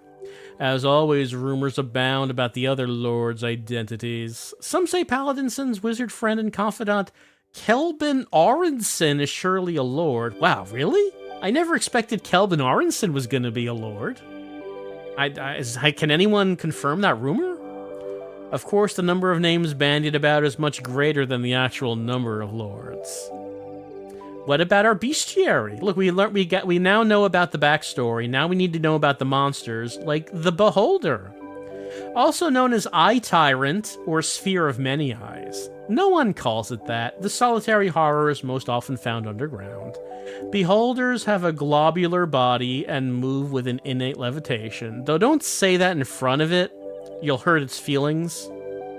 Atop the Beholder's spherical body are 10 eye stalks, and in the center is a single large eye and a gaping maw. You know, maws are always gaping. I can't think of a description of a maw that wasn't gaping. Adorned with several rows of razor-sharp teeth. Each of the eye stalks has a unique magical ability. The Beholder can cast a different spell with each. Fortunately, not all of the eyes can be brought to bear on a given target. Beholders are covered with a hard, chitinous armor, making them relatively tough to hit in combat. What about Displacer Beast? Displacer Beast resembles a blue-black puma with 2 powerful tentacles growing from its shoulders. The tentacles are tipped with sharp, horny protuberances that can punch through even steel armor. The beast range in size from 8 to 12 feet in length and can reach upward of 500 pounds. The beast's name describes its most dangerous feature, an ability to displace its image up to 3 feet from its actual location. This makes the Displacer Beast very difficult to hit in combat. How about Drider? This strange creature has the head and torso of a drow, see below, and the lower body of a giant spider. When a drow of exceptional ability reach the 6th level, they are subjected to a test by the drow's dark goddess. Those who pass the test are elevated to special services. Those who fail are transformed into Driders and cast out of drow society. Driders can generally cast spells as well as fight with weapons. Well, I mean, maybe they wanted to have the lower body of a spider. Maybe this works out well for them. Drow. In their long past history, the Drow were part of the elf community that still roams the world's forest. Something turned these elves evil, and drove them from the sunlight into their present subterranean caves and cities. Drow are shorter and more lightly built than men. They have black skin and pale, usually white hair, and everyone agrees they are very hot. All Drow can cast some magic spells, and often carry some swords of adamite alloy. How about Flind? Flind is a humanoid creature that vaguely resembles a heavily muscled human with a canine head. Flind are of average intelligence and can be found both above ground and in caverns. There's Golem. A golem is an artificial creature animated by an elemental spirit. The process of creating a golem begins with the creation of a body made of stone, iron, clay, or even flesh. After the body has been assembled, the creator must undergo a lengthy ritual to bind the elemental to the body and subordinate its will to its new master. The ritual is a closely guarded secret of a handful of powerful wizards. Golems are utterly fearless and battle with single-minded determination. And how about Hellhound? Well, Hellhound is very large, rust-red or brown beast with burning red eyes. The beast's markings, teeth, and tongue are soot black. The baying of a Hellhound has been described as adorable. The beast attacks with flaming breath and piercing teeth. And then there's Kenku. These beings resemble humanoid hawks with both arms and wings. Their height ranges from 5 to 7 feet. Their feathers are predominantly brown with white underfeathers, and their eyes are brilliant yellow.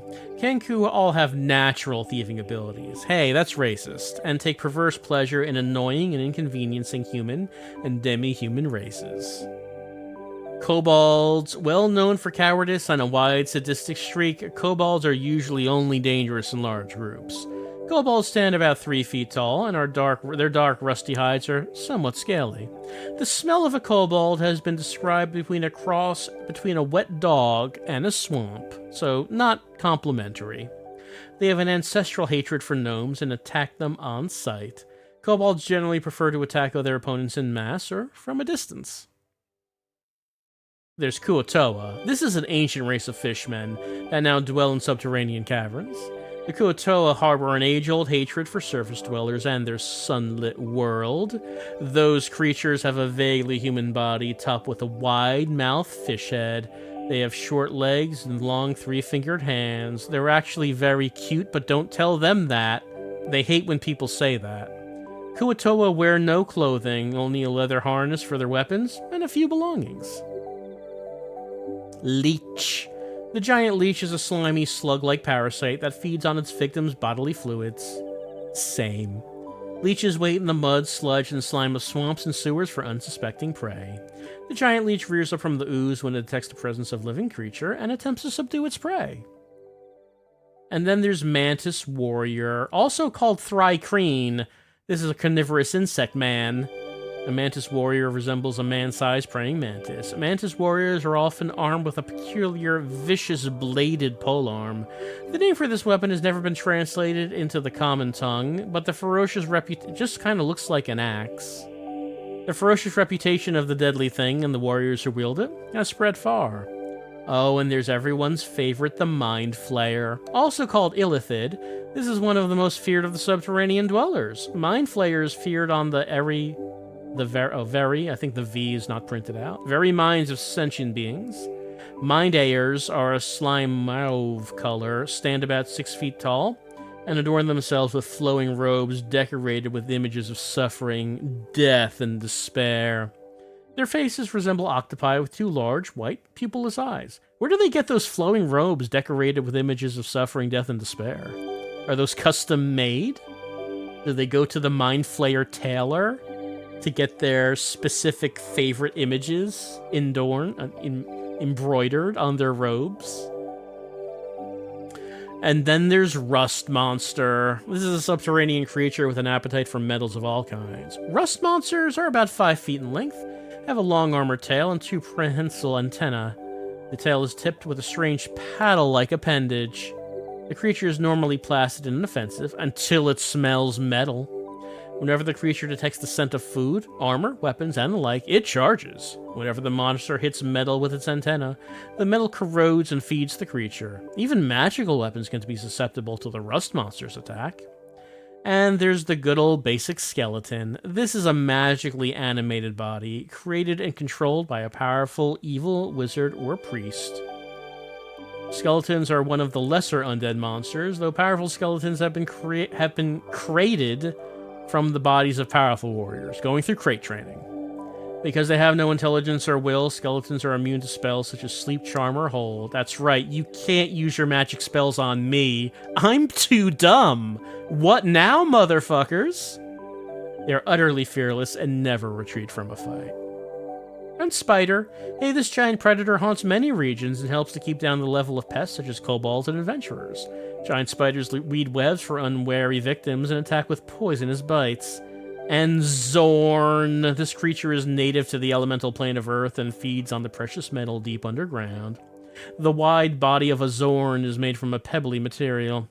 3 talon-clawed arms are positioned symmetrically around its body. In the few reported cases of Zorn attacks, the creatures seem to have been attracted by jewels of precious metals rather than malice. And Zombie. Zombies are undead creatures that are animated and controlled by powerful wizards and priests. The animation ritual does not alter the condition of the zombie's body, so most are in severe states of decay, often missing whole limbs. Zombies are slow and clumsy, but they fight with determination and persistence. Alright, and now we get into our tables. How much exp do you need to level up?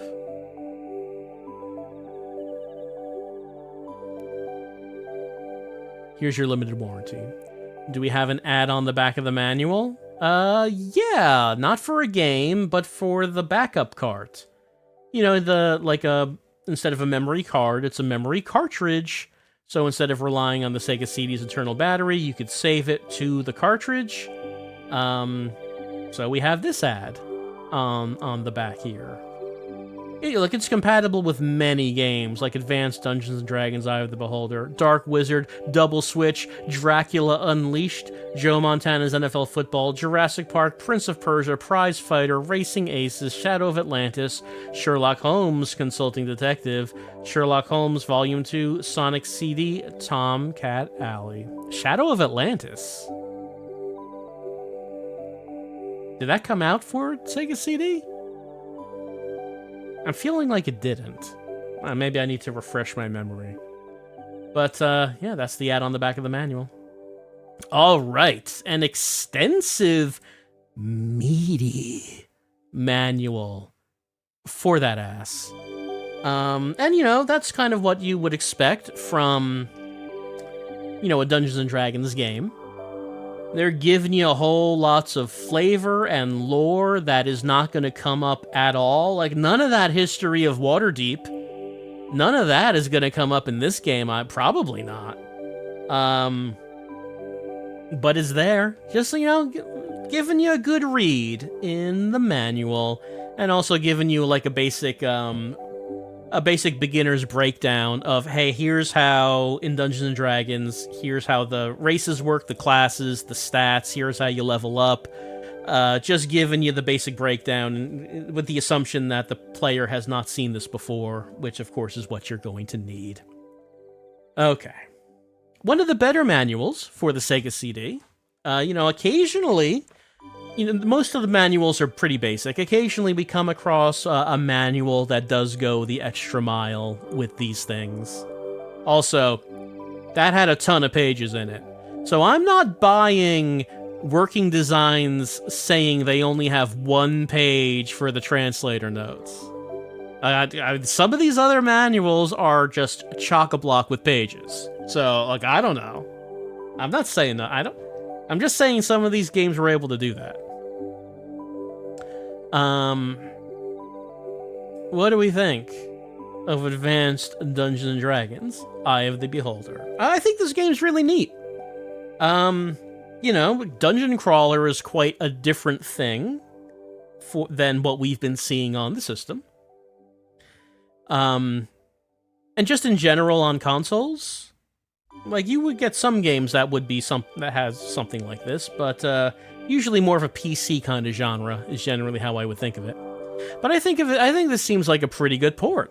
Looks nice, good music. I was enjoying them, and there's not much music so far, but I am enjoying the music that we're hearing here in the Sega CD version. I'm glad that it has mouse support. I've not actually tried the controller support, so maybe that works well too, but it's nice that they added the mouse support. We had that wonderful voice acting in the intro. I think we do get more voice acting as the game goes on. Yeah, I think this is a pretty fun, neat game to play. So, where do we want to start comparing things? It's, like I said, it's quite different than anything else we've been doing. Maybe we'll just start comparing it with the last game we tried, which was Vey. Alright, do I think that Eye of the Beholder is better than Vey? Yeah, I do think I thought this was more engaging than Vey. Like I said, Vey seems very fine. Not exceptional. I did enjoy this more. Rise of the Dragon? Rise of the Dragon's a pretty unusual game. That might have an intriguing plot. Venture game. I think I was enjoying this one more. Rise of the Dragon, I feel like there were aspects of it that intrigued me, but I didn't exactly enjoy playing it as much as I thought I would. Otherwise, it probably would have been higher on this. So I would put Eye of the Beholder on this, over that. Then we get into this FMV block. Revenge of the Ninja, Time Gal, Sherlock Holmes 1-2, Dracula Unleashed. I think I would put this over those games. I feel like I enjoyed these FMV games. Dracula Unleashed did have frustrating elements to it. I'm sure as I would, if I continued on with this game, I'm sure it's gonna get harder. We were only on floor 2, and we already encountered something like, oh, look at this room with these illusory walls in it. How are you gonna get through that? So I'm sure this gets harder. But, I feel like it seemed like the kind of difficulty that I could enjoy. Shadow of the Beast 2, I would put this over Shadow of the Beast 2. There are certainly things about Shadow of the Beast 2 that intrigue me. I like the way the game looked and sounded. The voice acting was delightful. I like the world it was presenting. The cutscenes look very good. Gameplay could have been better in Shadow of the Beast 2. Let's remember the lack of iframes and just getting machine gunned by touching an enemy. So I do think that Eye of the Beholder, I do think I enjoyed it more than the Triad of Shadow of the Beast 2. Soul Feast. Soul Feast is, like I said, it's a real solid shooter. I think it looks real good. I think it sounds real good. After all of these games that we've been trying on the Sega CD, I would say that Soul Feast's soundtrack is still one of the best that we've had so far. So I do enjoy playing that, certainly.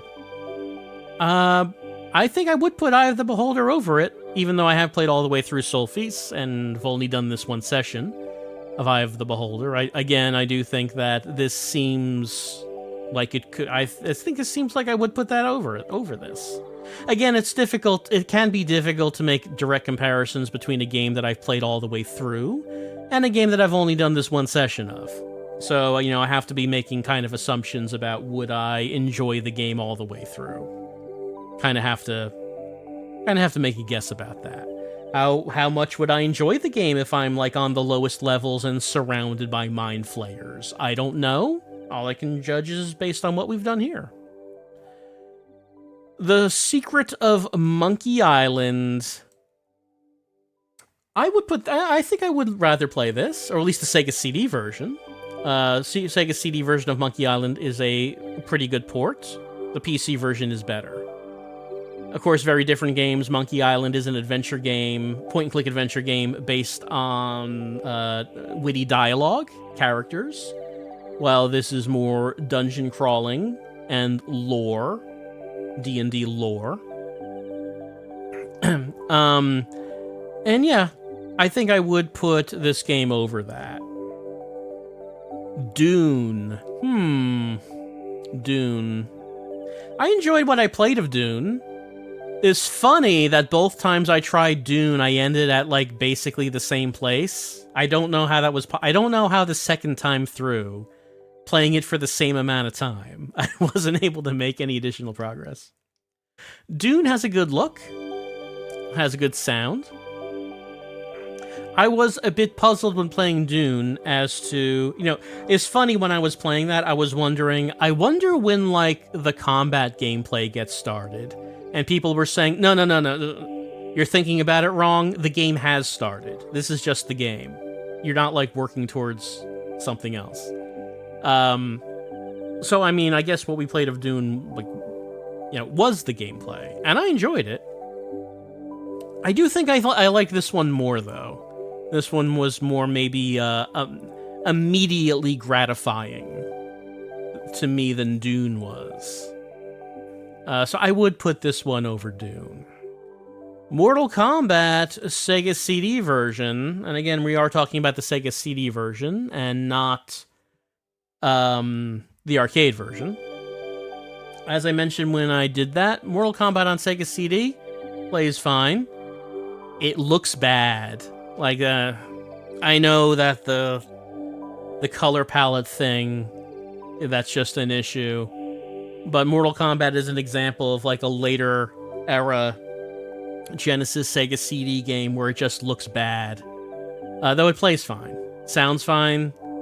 Loading times can be an issue, especially with Shang Tsung. And, of course, if you're looking back at the versions of Mortal Kombat that you can play today, there's no reason to really play the Sega CD version. So I think I would put Eye of the Beholder over Mortal Kombat, Sega CD version specifically, because we're not talking about the arcade version. AH3 Thunderstrike. Been a while since we did that one. That was the Core Design helicopter first-person game. One of the more technically impressive games that we've played on the Sega CD so far. Certainly, I did enjoy that. Did I enjoy this more than... Again, very different games, right? Comparing this first-person helicopter shooting and bombing game against this dungeon crawler that you're you're controlling by clicking the cursor keys on the screen. D&D Dungeon Crawler. Which one did I employ? I think that I found this to be more engaging than Thunderstrike, so I would put it over that. Sonic CD. Sonic CD, one of the most solid games on the platform, just in terms of, gameplay, the graphic design, making use of the Genesis color palette, the scaling and rotation, it's got it. Making use of the CD. It's funny, Sonic CD makes use of the Red Book audio. It's also one of the few games we've seen so far that also makes use of the Sega CD's ability to play sample-based music. I don't think many games we've seen so far have actually done that. So Sonic CD, very solid game. I think it just comes down to, do I like the gameplay of Sonic more than this? And that's always really like where Sonic gets lowered for me. That I think I'd rather play this than Sonic, like a 2D Sonic game. Sonic CD is certainly a great game, a fine game. It's just, it's more great for other people than it would be for me. So on a technical level, Sonic CD is one of the strongest games on the system. I don't know if I really want to play that. So I do think I would put this over Sonic CD. What about The Amazing Spider-Man vs. the Kingpin? Oh, that's a real feel-good game. That game has some amazing cutscenes. Multiple cutscenes for dying against different bosses. They didn't have to do that. They did that. They didn't have to do that. The gameplay, a little janky, but I did enjoy what they were going for, with web swinging, climbing on walls, climbing on the backgrounds, different kinds of webbings. Of course, it had swing time. Swing time's alright.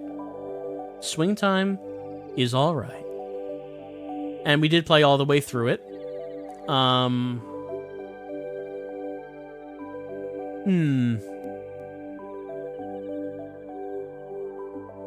The cutscenes in Spider-Man really do go a long way. I do think I would put this above it, though. I do think I would probably put this above The Amazing Spider-Man versus the Kingpin. It does have swing time. It does have that.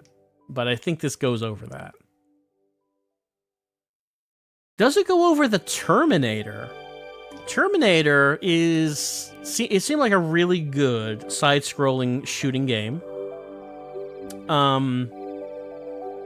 Had, visuals were good aside from the movie. Had FMV cutscenes from the movie looks terrible. Aside from that, it was a good-looking game, good-sounding game, had good music. Just a real solid side-scrolling shooter.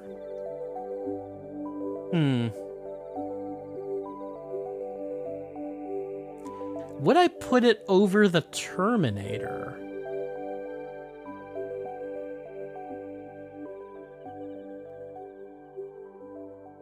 Would this go over the Terminator?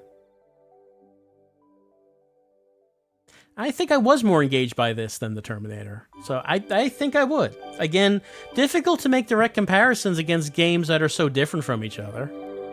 It's kind of difficult to do. But I think this would go over the Terminator.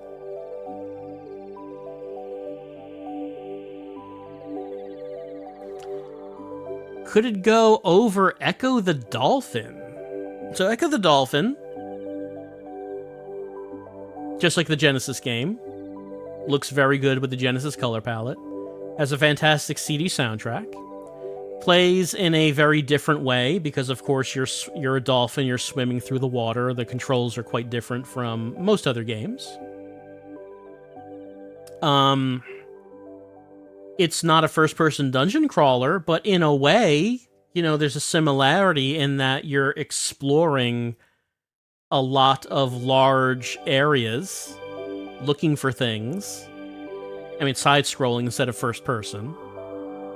But in a way, there's a sort of a bit of a comparison that could be made in what actually you're doing in the game, in that you're exploring these areas, you're trying to find the things you need to do to open up other things in advance. There's a comparison that could be made there.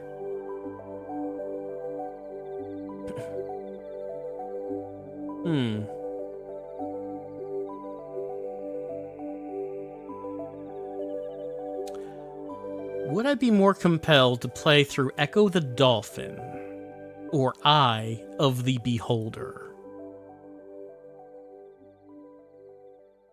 That's a tough one. I feel like this is like the point where this game is gonna, around this area, because I don't know if there's a clear answer to that one.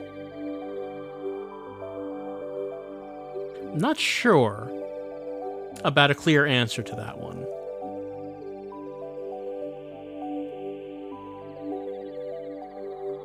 It's a toughie.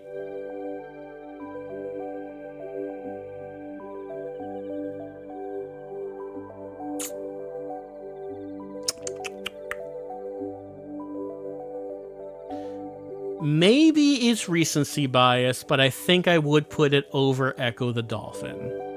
It's been a bit since we tried Echo, but I'm feeling maybe it's this one.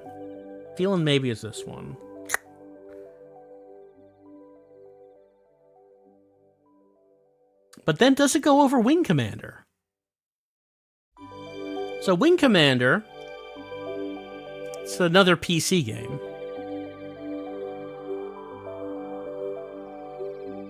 Of course, the appeal of that is very different. It's like a space fighter sim, flying around in space, doing dogfighting, doing missions.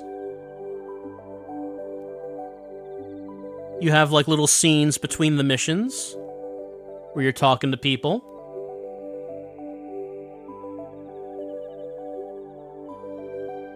The music in this game is better, though. I do think the music in... We haven't heard much of the music in this, but the music that I have heard, I was really into. Another question, of course, that would come up is... They're both PC ports. Do we look at what is the better PC port? I haven't played the PC version of either. But something everyone keep saying is that the Sega CD version is not actually a very good port of Wing Commander, that the PC version is considerably better.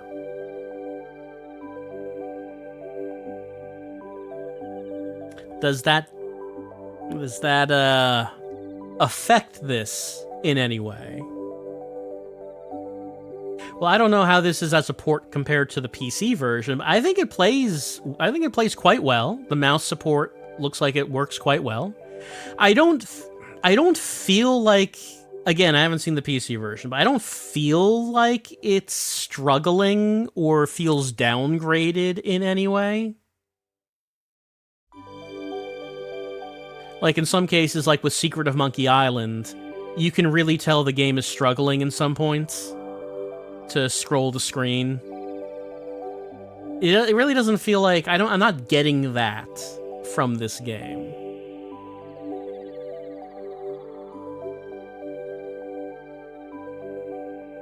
We only got to the second floor, and there's plenty more floors to go, plenty more different kinds of enemies and such.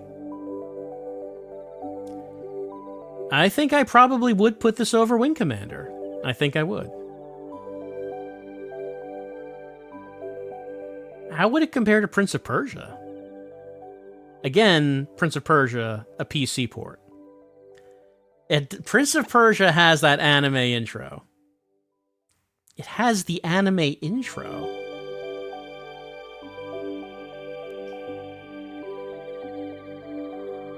It has redone graphics, which I didn't think the Sega CD redone graphics were better than the DOS game. It does have music. Some of the music I like, some maybe not so much. Prince of Persia plays like Prince of Persia, which is it's a good playing game, if you know what you're doing. Hmm.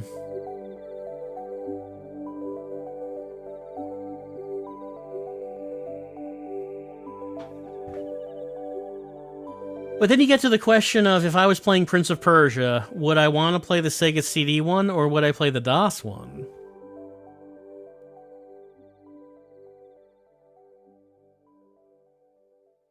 And I'm thinking I probably would play the DOS one, despite anime.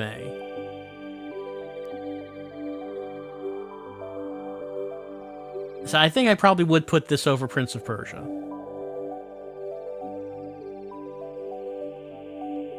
But what about the strange one on the list? The Sega Classics Arcade Collection, 4 games in 1? Revenge of Shinobi, Streets of Rage, Golden Axe, and Columns, and sometimes Super Monaco GP. Is Eye of the Beholder better than Revenge of Shinobi?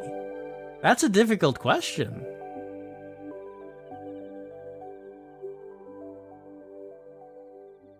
That's a very difficult question.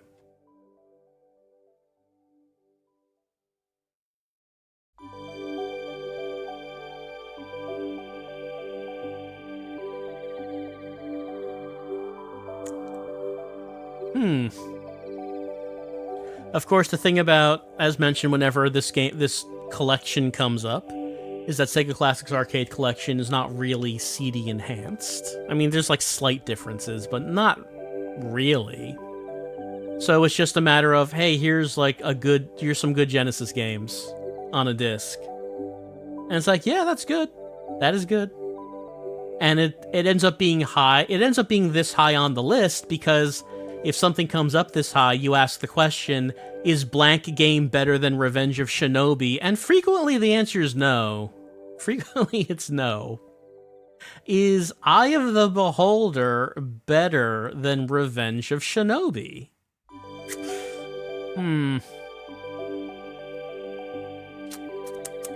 It's a toughie. Revenge of Shinobi, you do fight Spider-Man and Batman. Well, I mean, you don't... The Sega CD one is a later revision.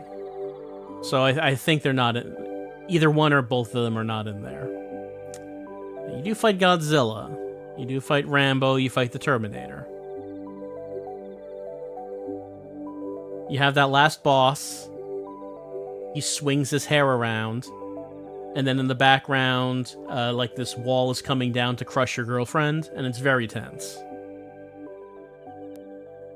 That probably does not happen in Eye of the Beholder. That would be quite remarkable if it did. I kind of doubt it does. You're fighting the Beholder with your girlfriend in a cage behind it, and the wall's coming down.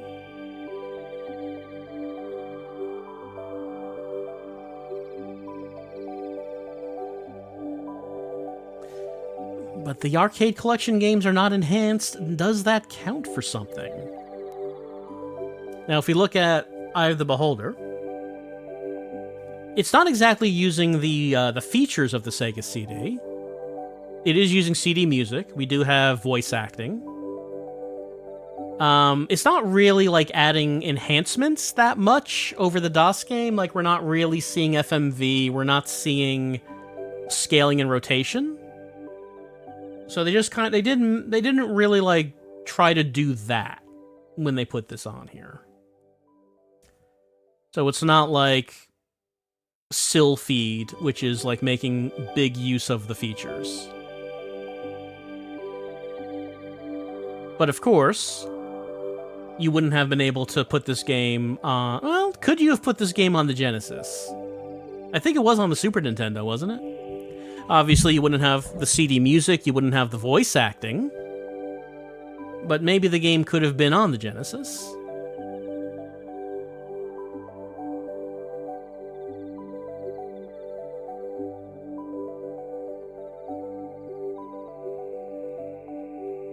And still could have supported the mouse on the Genesis.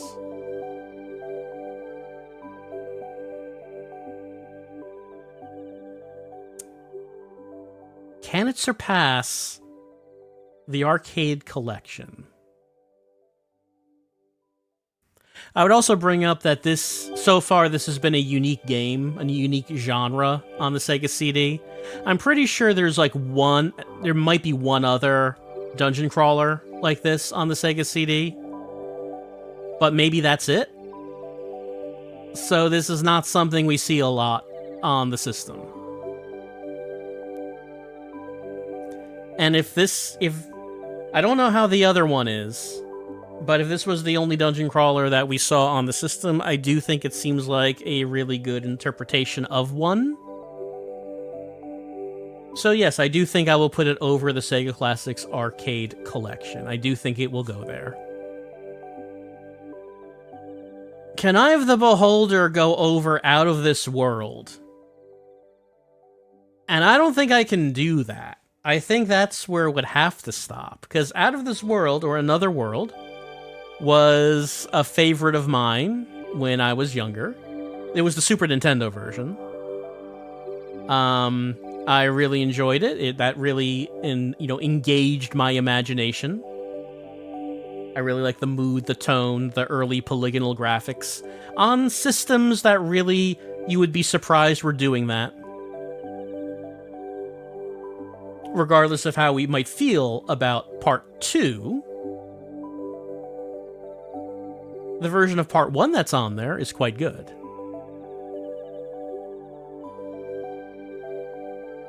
So, I think that is where this is gonna go.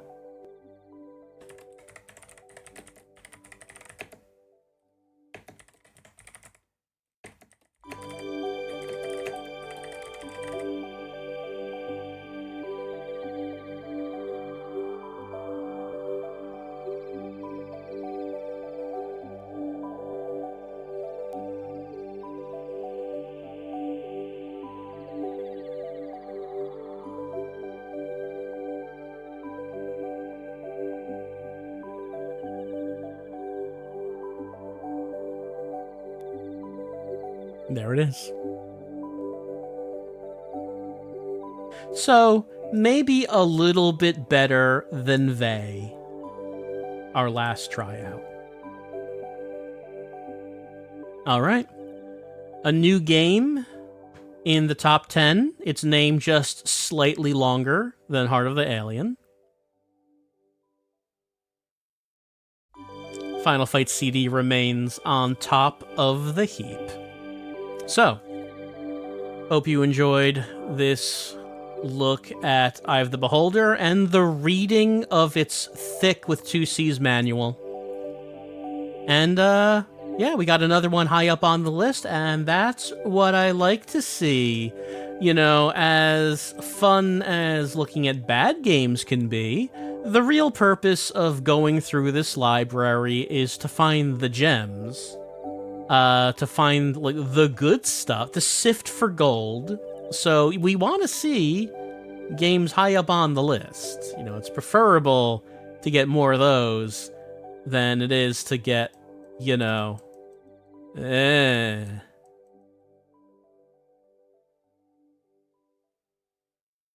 So, that's it for Advanced Dungeons & Dragons, Eye of the Beholder.